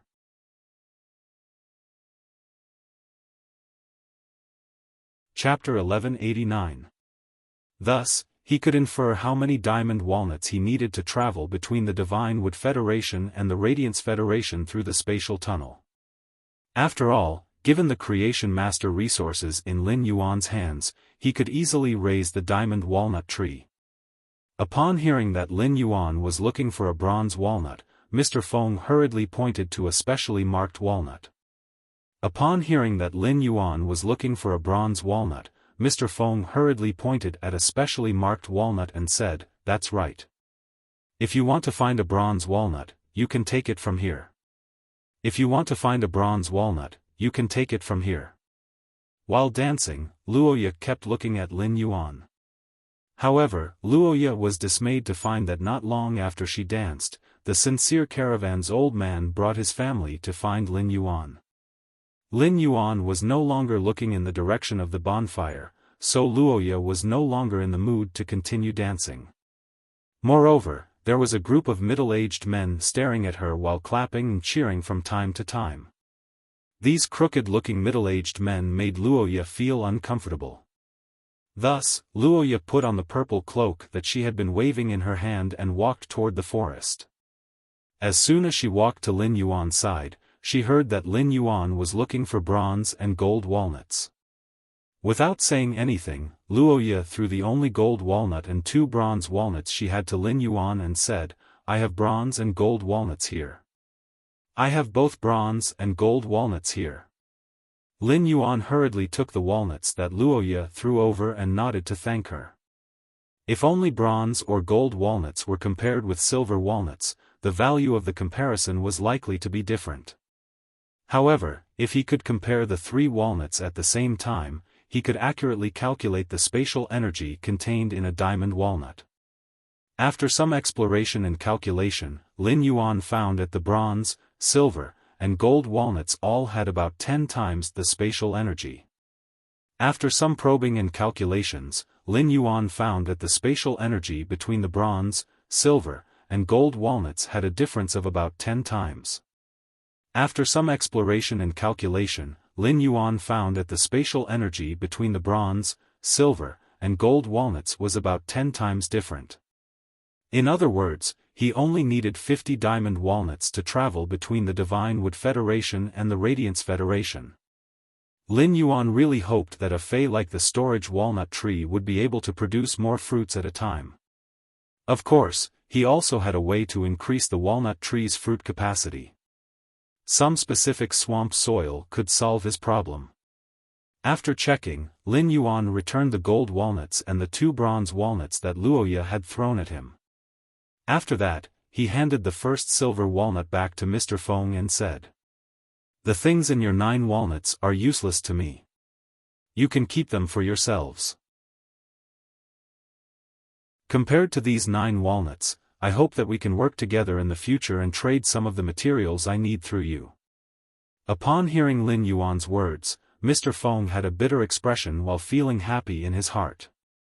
Based on Lin Yuan's retainer and genius in Lin Yuan's embrace, Mr. Feng knew that Lin Yuan didn't care about his little assets. The wealth that he had worked hard for most of his life was thrown away like a pair of shoes. This made Mr. Feng realize the weakness of the Qingyi business caravan. At the same time, Lin Yuan's initiative to cooperate delighted Mr. Feng. But when Mr. Feng realized the reality, his face turned bitter. "You have seen the scale of our Qingyi business caravan, and you know how capable we are. I'm afraid it will be hard for our Qingyi business caravan to get the materials you need." Upon hearing that, Lin Yuan asked with a faint smile, "What is the most basic operation of a caravan?" When Mr. Feng heard Lin Yuan's question, he subconsciously answered, "The most basic operation of a caravan is the stability of the members and capital." When answering Lin Yuan's question, Mr. Feng was a little confused as he didn't know why Lin Yuan would ask such a question. As soon as Mr. Feng answered the question, he heard the youth's clear and pleasant voice. "As far as I know, your small caravan is affiliated with a large chamber of commerce. Apart from trading materials in various places, the Chamber of Commerce will also collect materials from your hands. You can also use items to exchange for materials from the affiliated Chamber of Commerce. If I give you capital, can you help me exchange for materials from the Chamber of Commerce?" Upon hearing Lin Yuan's words, Mr. Feng hurriedly swallowed his saliva and asked in a probing manner, "It depends on what you want to exchange for. Our Qingyi business caravan is a small caravan with 100 people. Our rating in the Deep Frost Chamber of Commerce is not high, and the Deep Frost Chamber of Commerce does not open many materials to us. If we don't meet the rating standards, we can't exchange for them even if we have the materials." Lin Yuan asked indifferently, "Are you going to the Iron Hammer Federation or the Divine Wood Federation next?" Upon hearing that, Mr. Feng hurriedly replied, "For this gathering, we have exchanged almost all the materials from the Divine Wood Federation for furs and metals. Next, we plan to go deep into the Divine Wood Federation and use these furs and metals to make a profit. It just so happens that the Deep Frost Chamber of Commerce has a branch in Dragonwood City, and the Iron Hammer Federation's resources that have not been sold can also be cashed in. After all of them are cashed in, we will have the capital to collect the Divine Wood Federation special materials." Mr. Feng did not hold back from Lin Yuan regarding the Qingyi business caravan's development and plan. Lin Yuan thought for a moment and said, "That's great. That's great. Empty the silver walnut later and give me both the silver and bronze walnuts. It's best if you can also collect the walnuts of the other people in the caravan. Tomorrow morning, I will return the walnuts filled with new materials to you. The materials in these walnuts will be the capital for the Qingyi business caravan's future development. Leave me your phone number. I will call you when I need any materials in the future. Mr. Feng was very excited. Lin Yuan's words let Mr. Feng know that the Qingyi business caravan's opportunity had come. When Feng Jiaji went to collect the walnuts of the other people in the caravan, he did not say a reason at all. When everyone heard that it was for Lin Yuan, they offered their walnuts without another word. Lin Yuan saw all of this. Lin Yuan's original plan was to use the Qingyi business caravan as a catalyst to contact the Chamber of Commerce behind it. Thus, they could reach a cooperation. But now that he was facing this righteous team, Lin Yuan intended to give the Qingyi business caravan a chance. If the Qingyi business caravan could use this opportunity to rise, the value it could create for Lin Yuan would definitely be much greater than the Chamber of Commerce behind it. This was because the Qingyi business caravan's captain, Mr. Feng, and the other members of the caravan were willing to give him their many years of hard work. Naturally, they would not hide their intentions from him in the future cooperation. End of this chapter.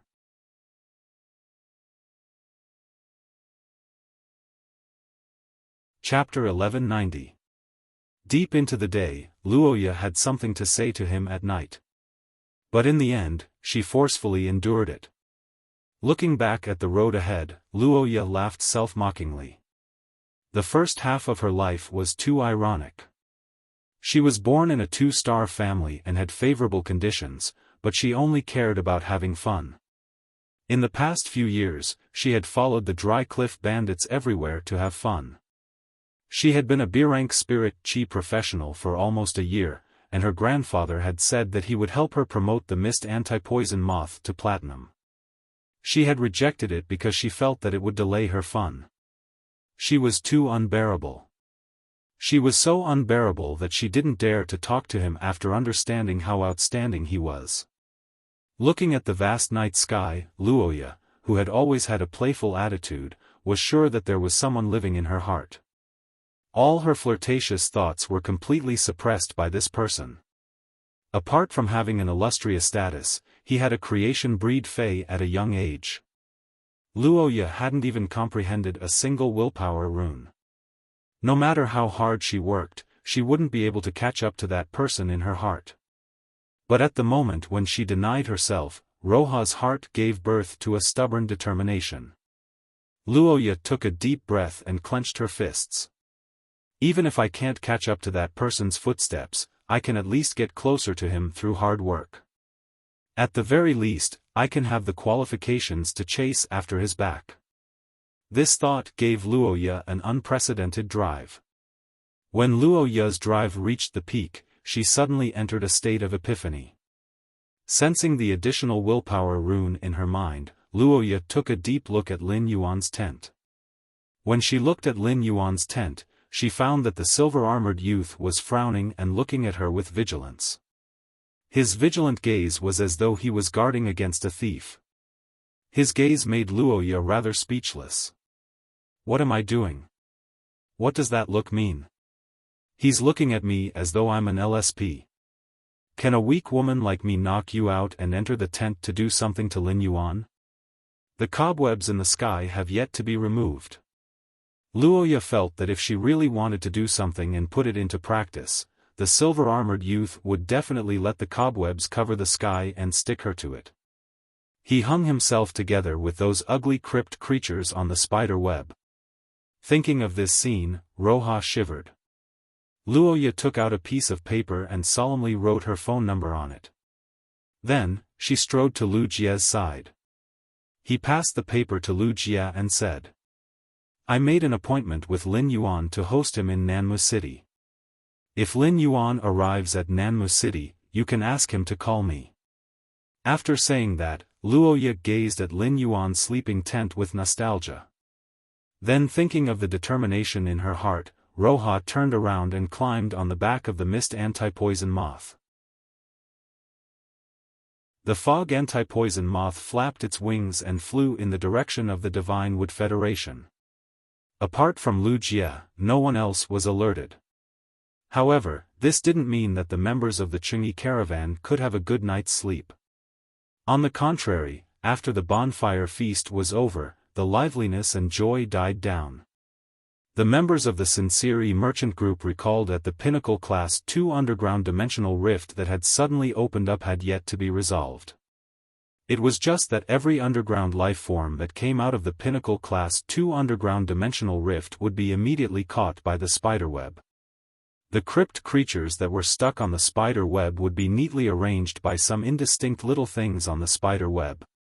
It could be said that if they did not sleep in the tent, once they opened their eyes, they would be able to see the crypt creatures that were 50 meters in the sky. They could see the miserable scene of the crypt creatures struggling desperately on the spider web. This impact made the members of the Sincere Merchant Group close their eyes, afraid that the crypt creatures that were stuck on the spider web would fall down. If a crypt creature really fell down, even if the silver-armored man stationed in front of the tent acted righteously, it was very likely that they would lose their lives if they did not act in time. After all, there was still a class for gnome and a class for obsidian gargoyle hanging on the spider web. It was different from most of the members of the Sincere Merchant Group. Mr. Feng and Feng Jiaji had not slept the entire night because they were excited and looking forward to it. When Mr. Feng and Feng Jiaji collected the Sincere Merchant Group's walnuts, they did not say that the walnuts were for Lin Yuan's sake. They did not say that the walnuts were for Lin Yuan to help replace the supplies and give the Sincere Merchant Group an initial capital. Mr. Feng and Feng Jiaji did not know how much capital Lin Yuan would provide for the Sincere Merchant Group. If they continued to speak before the dust settled, it was likely that the merchant group's members would have high expectations. If the expectations were not met, the merchant group members would sink into disappointment. Mr. Feng, who had led a 100-member team for many years, understood that excessive expectations would definitely not lead to desire and greed.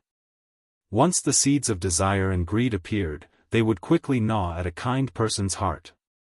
While excited and looking forward to it, Mr. Feng knew that he would not have an easy time.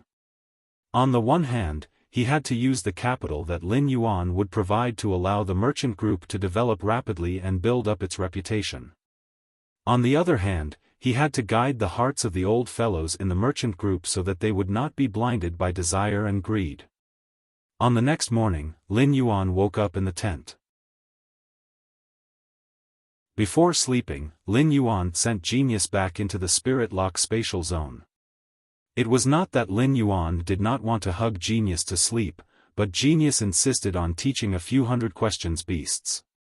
Afterward, it went to study and concoct the spirit fluid to nurture the soldier grain radish.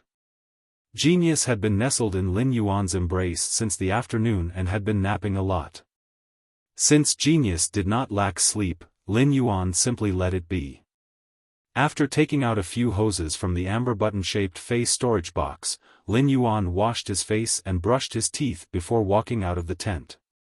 As soon as he walked out of the tent, he saw Lu Jia holding a piece of paper.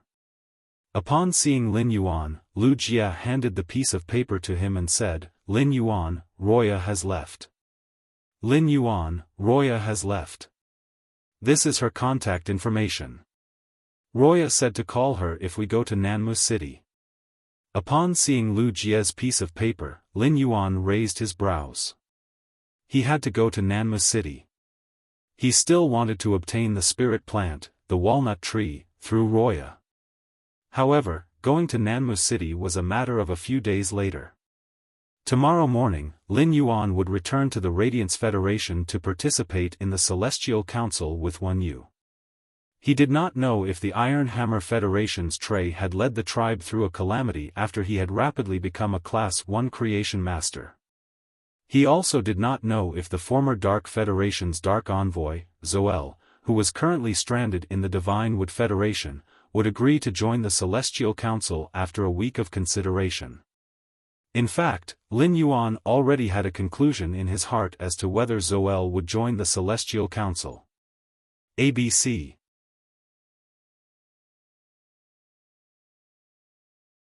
Chapter 1191.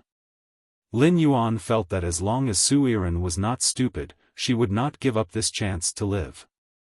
Even if this chance to live would cause her to lose her freedom. After all, it was much more important for those who wanted revenge to live on and hold on to hope than to have freedom. As for the resources for the Sincere Righteous Trade Association, Lin Yuan had already prepared them before he went to bed last night. Mr. Feng collected all the Honest Faith Trade Association's object storing walnuts and handed a total of 12 silver walnuts to Lin Yuan. There were a total of 57 bronze walnuts. The total area of these walnuts was less than 2,000 square meters. If Lin Yuan wanted the Sincere Righteous Trade Association to develop quickly, the price of the resources could not be too low. Of course, it was not appropriate to give the Sincere Righteous Trade Association too expensive. A small trade association with too expensive resources could easily get into trouble. Previously, the Dry Cliff Bandits had targeted the Sincere Righteous Trade Association. Who knew if other bandits would target the Sincere Righteous Trade Association in the future? Finally, Lin Yuan placed a large number of resources produced from Class 2-dimensional rifts into these walnuts. These resources were produced from Class 2-dimensional rifts in every dimensional rift. It was fine even if the Divine Wood Federation did not open underground dimensional rifts or the Iron Hammer Federation did not open swamp dimensional rifts. The Sincere Righteous Trade Association traveled between the Iron Hammer and Divine Wood Federations, so it was not impossible to obtain these resources. The resources that Lin Yuan provided were all top-notch for the Sincere Righteous Trade Association. They were also the resources that the Sincere Righteous Trade Association could control to the greatest extent. Everything had to be done slowly. He believed that the Sincere Righteous Trade Association would soon be able to expand its scale with this capital injection. After Lin Yuan handed these walnuts to Mr. Feng, Mr. Feng's eyes nearly fell out of their sockets when he examined them. It could be said that the Sincere Righteous Trade Association did not have the qualifications to obtain any of the resources in these walnuts. It would be a joyous occasion for the Sincere Righteous Trade Association if they could occasionally obtain one of these resources. When Mr. Feng held the walnuts filled with resources, his hand could not help but tremble. After some calculations, these walnuts were worth at least 8 million deep Brahmin coins. How much did the Sincere Righteous Trade Association originally have? With this capital, it was not a dream for the Sincere Righteous Trade Association to develop. After Mr. Feng expressed his gratitude to Lin Yuan, he immediately summoned all the members of the Sincere Caravan. He told everyone about Lin Yuan pouring resources into the Sincere Caravan without concealing anything. When the members of the Chengyi Caravan heard the sudden good news, they were overjoyed. Mr. Feng looked at the surprised members of the Sincere Caravan before looking at Lin Yuan. Originally, our Chengyi Caravan only had 100,000 deep Brahmin coins. And this is the price of all our heads and the lives of our family members.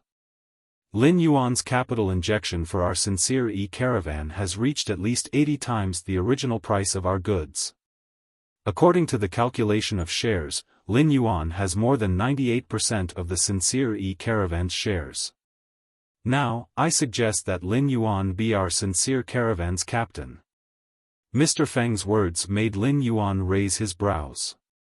After a short period of silence, most people responded to Mr. Feng's suggestion. However, he did not want to be the captain of the Sincere Caravan. The resources that Lin Yuan had poured into the Sincere Caravan seemed to be a lot in their eyes. Almost all of them were expensive items that one wouldn't dare to dream of normally. However, if one were to really calculate it, these resources were not as valuable as a source-type item. If he did not want to keep the pinnacle class 2-dimensional rift in front of him, he would have explored it with Lu Jie. He took out 2 source-type items from the dimensional hub and gathered the materials that were easy to collect. According to the original standards, the resources obtained were enough to invest in the Qingyi caravan for another 7 or 8 times. In other words, the Spirit Lock spatial zone would produce 1 heavenly maiden-grade elemental pearl every 20 breaths. A heavenly maiden-grade elemental pearl was enough to cause a raging wave in a place like the Agawan continent that didn't have any Class 5 creation masters. This caused the experts of the 3 great federations to fight over it. He could imagine a continent without Class 5 creation masters. How much did the experts on the continent desire such resources that could only be nurtured by pinnacle class for creation masters with extreme luck? Therefore, the investment provided to the Sincere E-Caravan was just a drop in the bucket for him. The Sincere E-Caravan's members didn't know that they could talk to Lin Yuan for a while. In terms of value, the time spent on Lin Yuan was already more valuable than the resources in the object storage walnut. After Mr. Feng made his proposal, he had been secretly observing Lin Yuan's expression. Seeing that Lin Yuan didn't agree, Mr. Feng knew he had done the wrong thing. However, Lin Yuan had provided so much investment to the Sincere E-Caravan, and the caravan couldn't repay him at all. Mr. Feng didn't have the face to say that he would sell the resources in the object storage walnut and give the money to Lin Yuan. If Lin Yuan wanted to transfer the resources, he didn't need to go through the Sincere E-Caravan. If Lin Yuan took these resources to the Deep Frost Chamber of Commerce, he would immediately be treated as a VIP by the Sincere E-Caravan. The only thing he could do now was to lead the entire caravan to express their loyalty to Lin Yuan. On one hand, it was a response to Lin Yuan's investment. On the other hand, Lin Yuan had become the captain of the Sincere E-Caravan and was completely integrated into the caravan. In the future, Lin Yuan would definitely help the Sincere E-Caravan develop again. It could be said that this was a good opportunity for the Sincere E-Caravan. The more excited the Sincere E-Caravan's members were, the more embarrassed Mr. Feng felt. At that moment, the youth's clear voice gave Mr. Feng a ladder. First of all, thank you for your support. My original intention was to go out and train. I can't follow the caravan everywhere. Therefore, it isn't suitable for me to be the captain. In addition, I will provide the Sincere E-Caravan with the capital because I see its potential. A caravan's capital can be accumulated through a few fortuitous encounters. However, the hearts of the people gathered by the caravan can't be exchanged for no matter how much capital you have. Lin Yuan's words made everyone in the Sincere E-Caravan, including Mr. Feng, feel warm. Mr. Feng asked Lin Yuan, in that case, I will still be worried about the captain. In that case, I will still be worried about the captain of the Sincere E-Caravan. I wonder if you can be the honorary captain of the Sincere E-Caravan? In the future, the Sincere E-Caravan's earned resources will be refunded to you at 98% of the shares. ABC.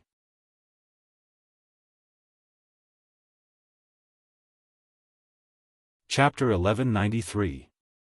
Lin Yuan looked at the green-skinned dwarf in front of him, who was shivering but whose eyes were darting around. He raised his brows slightly and said to his shadow, "Don't worry." He raised his brows slightly and said to his shadow, "Void Shadow Demon, help this gnome set the rules." When the Class 4 gnome saw Lin Yuan walking toward it, it felt as though it had seen a devil.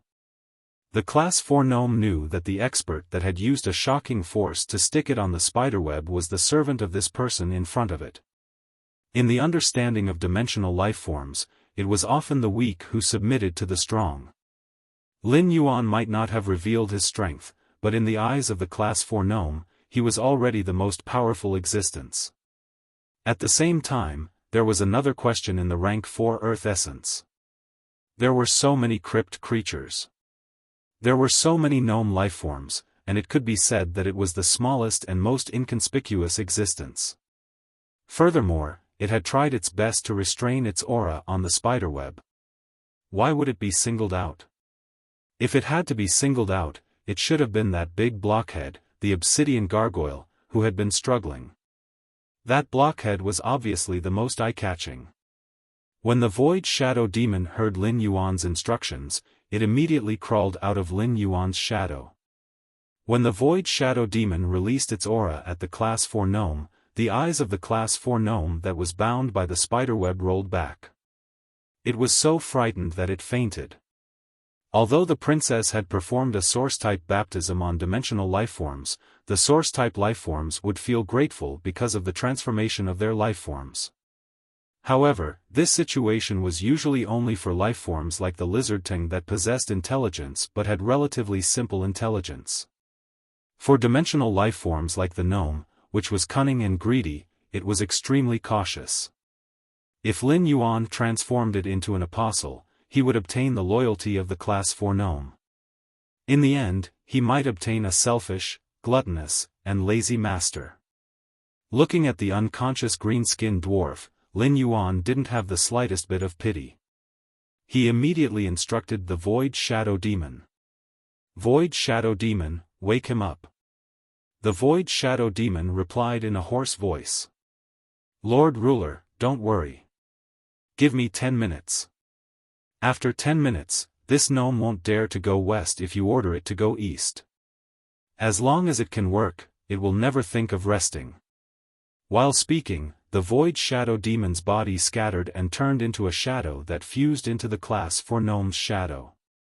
10 minutes later, the Void Shadow Devil stood in front of Lin Yuan again. The drooling goblin looked at Lin Yuan with eyes that looked as though it was looking at a god. When he recalled the Void Shadow Demon's ability, he couldn't help but shiver. Not to mention this level 4 gnome. He reckoned that it was a heartless mackerel from an alien insect dimensional rift. It was a cruel, mindless alien insect that was born purely to kill and eat. After experiencing what the Void Shadow Fiend had just done, he would also become an obedient child. Lin Yuan felt that his Void Shadow Fiend could be conferred the title of Dimensional Lifeform Ambassador. It was used for friendly communication with other dimensional creatures. Looking at the goblin's submissive eyes, Lin Yuan waved his hand and summoned Genius. This Class 4 gnome was equivalent to a Platinum Fae, and Genius' strength was now at Diamond. Even if this level 4 gnome resisted fiercely after Genius used its exclusive skill, Interconnection Tail, the gnome wouldn't be able to kill it. It wouldn't do much harm to intelligence. Lin Yuan asked Genius to create an interconnection tail between himself, Wuxia, the Void Shadow Devil, and the gnome. After Genius transformed into the Internet Beast, Lin Yuan rarely allowed Genius to use its interconnection tail to link multiple targets at once. Now that Genius had 8 tails, the interconnection tail could link 8 targets at the same time. On the one hand, Lin Yuan wanted to make use of this opportunity to let everyone master the underground world's language. On the other hand, he wanted to see the inner heart of this Class 4 gnome and its experience in the underground world.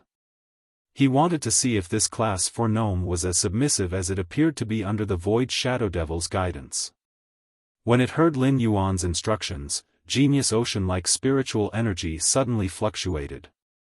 The massive spiritual energy fluctuation made one feel as though they were surrounded by a vast ocean. However, Genius' spiritual energy didn't have an invasive nature. If Genius didn't use its spiritual energy to intentionally target a certain target, the target would feel extremely comfortable. Under the influence of Genius' mental power, any target would enter an extremely comfortable and calm state. The 8 tails behind Genius, which were more than twice the size of its body, blossomed like flower petals. 4 of the tails separated from Genius' body and turned into 4 glass-like ribbons of light in the air. The 4 ribbons of light intertwined like butterflies and connected Lin Yuan, Wuxia, the Void Shadow Devil, and Genius with the Class 4 gnome.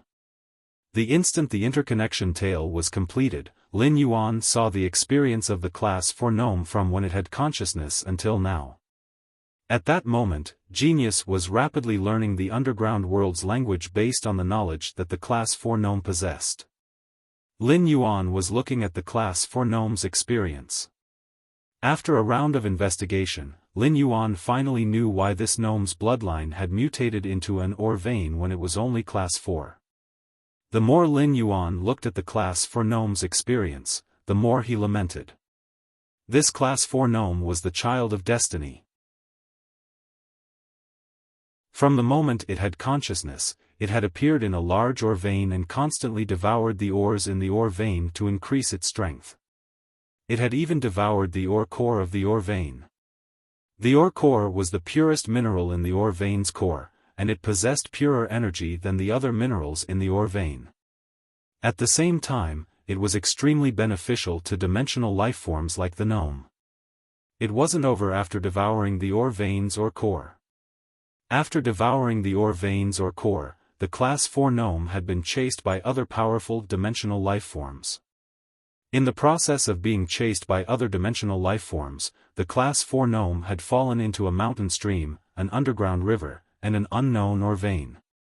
However, after encountering a life-threatening danger, this dying gnome would always discover a new hidden ore vein that had yet to be discovered by other underground lifeforms. This class 4 gnome's experience was always accompanied by fortuitous encounters. Lin Yuan felt that if he had to give this gnome a name, it would be most suitable to call it Xiao Yan. For some unknown reason, Lin Yuan felt that this gnome's experience was somewhat similar to Su Chu's. However, compared to this class 4 gnome, Su Chu's journey was much more bumpy. This class 4 gnome's body still had a large amount of ore core energy. Previously in the ore vein, the class 4 gnome had been in a hurry to devour the ores in the ore vein and was afraid that other underground lifeforms would discover it. Therefore, a large portion of the ore core that was difficult to digest was stored in this class 4 gnome's stomach. This allowed Lin Yuan to see the opportunity for the class 4 gnome to rapidly transform its bloodline and evolve into an ore vein gnome. End of this chapter.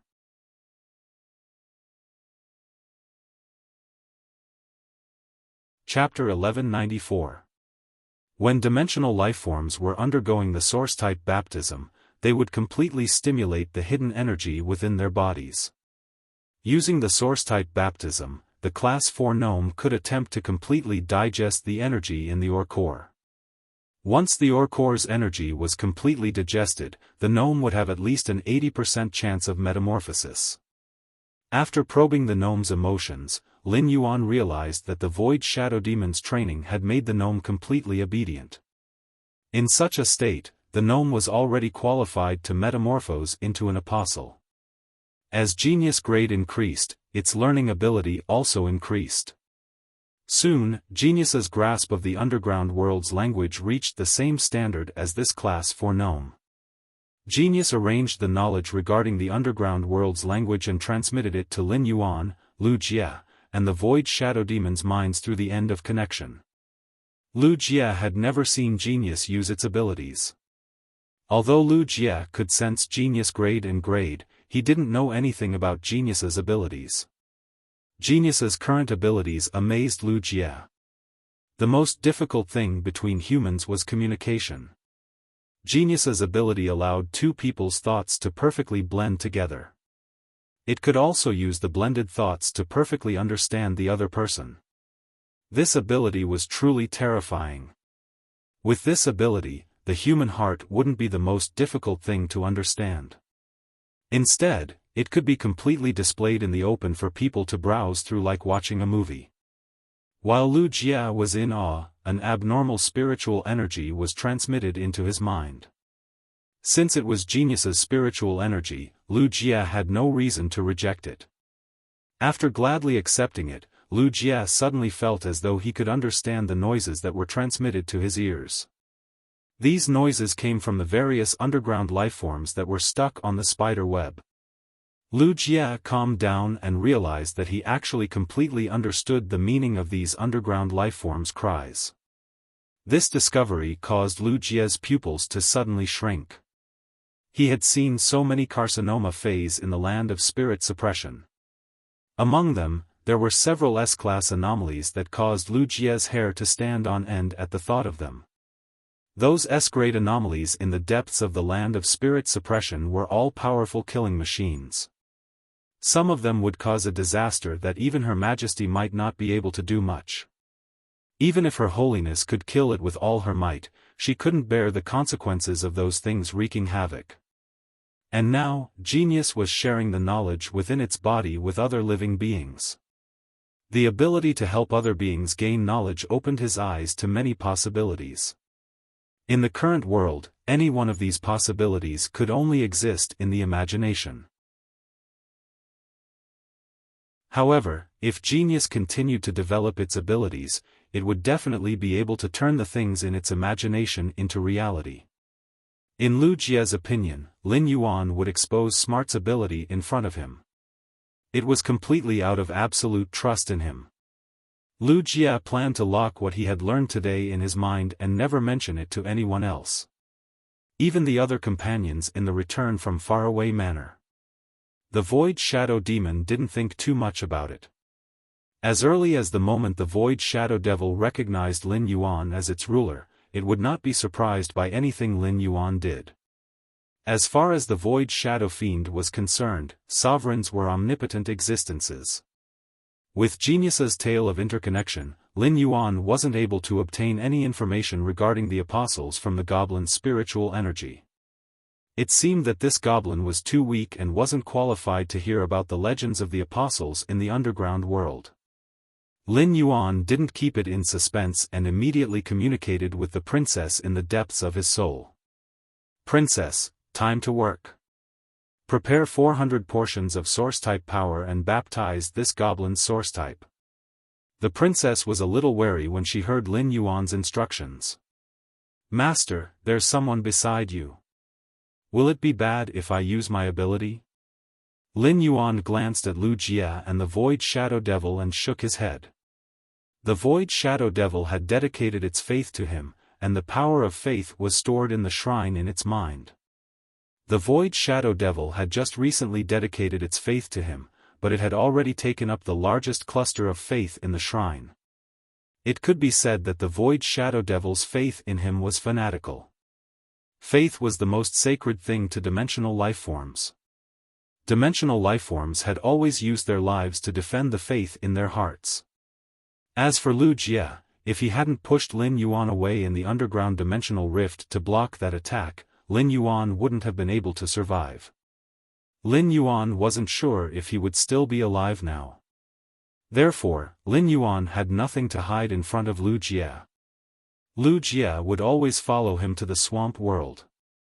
With the opening of the Class 6 Abyss Dimensional Rift, people would constantly explore the Abyss world. The concept of apostles would soon surface in the exploration. At that time, Lu Jia would easily discover that Wendy and Shiteng in the swamp world were both apostles. Everything in the dimensional world was still in the exploration stage. By establishing a base in the swamp world, he was already the forerunner of the dimensional world. Lin Yuan planned to bring Lu Jia along in the exploration of the dimensional world. He could casually display the princess's strength in front of Lu Jia. The princess was the product of the combination of two sacred source lifeforms and was somewhat special. However, it was still something that originally existed in this world. Morbius, on the other hand, was different. Morbius was Lin Yuan's greatest trump card, and he didn't even tell his only blood relative, Chu Ci. Lin Yuan intended to keep Morbius' secret in his stomach forever. "It's fine.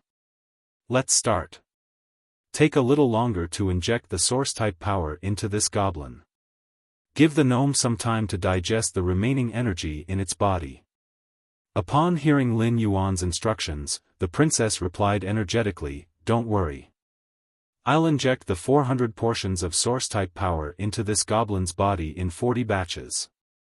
Every 10 portions is a unit."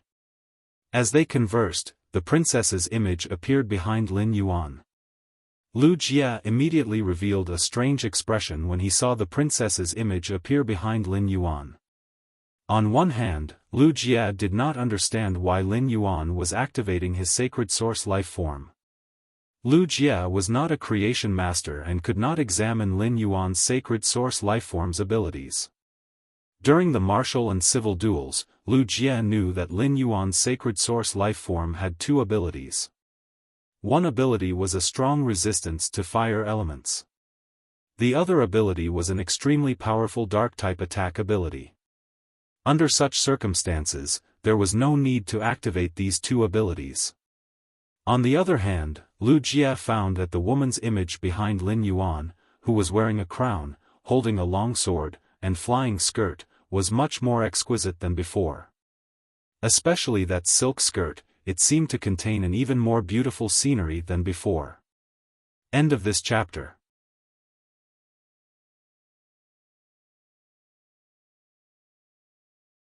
Chapter 1195. Before Lu Jie could think further, he saw Lin Yuan and the woman behind him raise their hands at the same time. An amber energy ray gushed out of Lin Yuan's palm and shot toward the green-skinned gnome that was kneeling on the ground.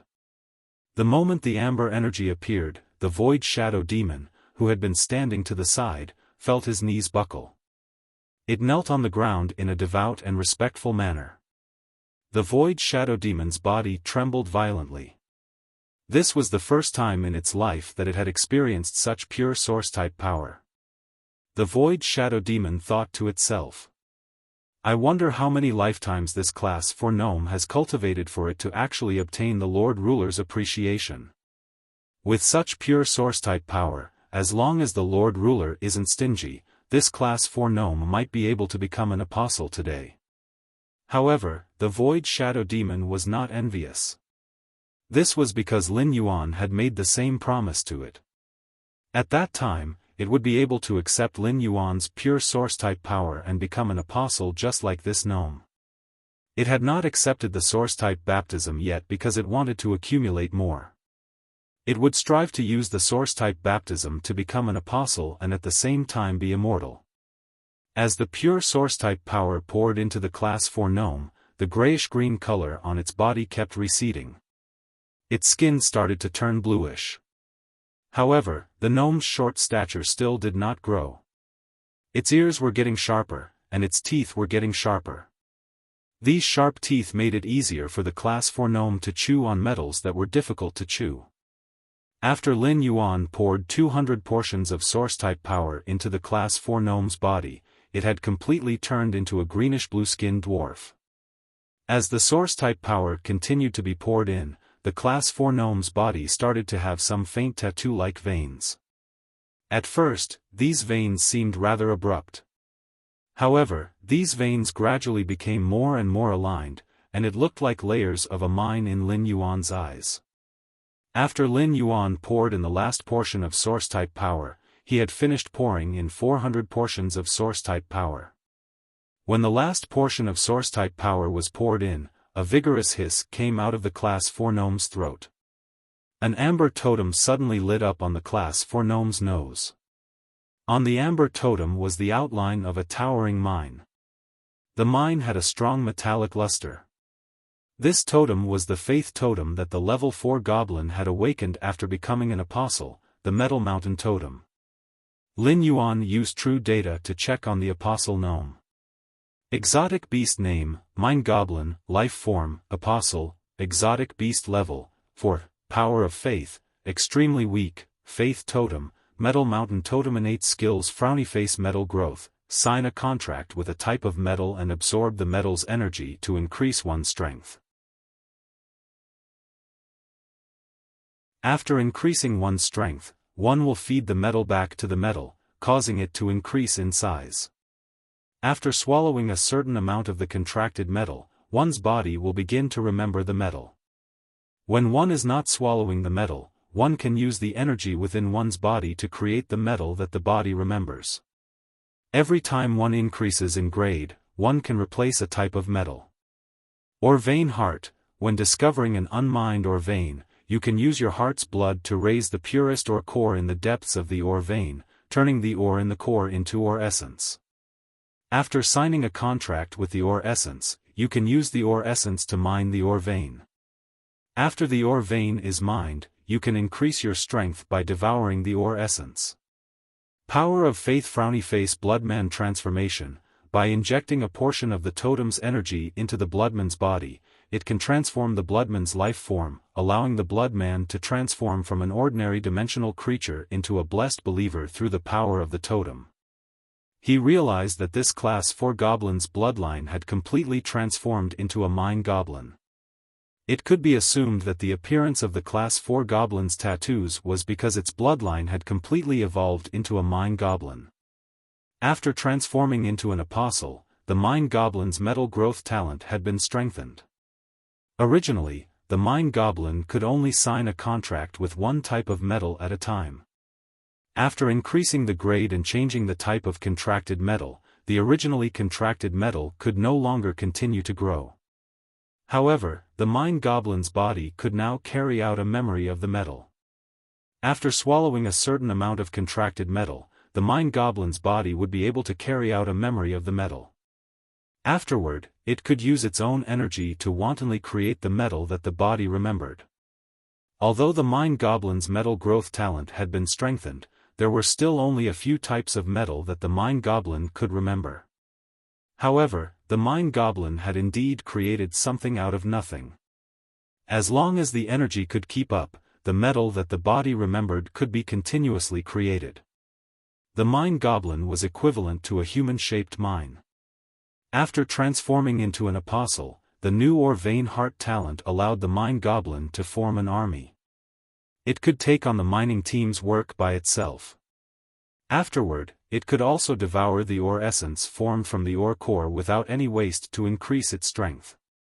Lin Yuan could not be more satisfied with the Class 4 mind goblin after transforming into an apostle.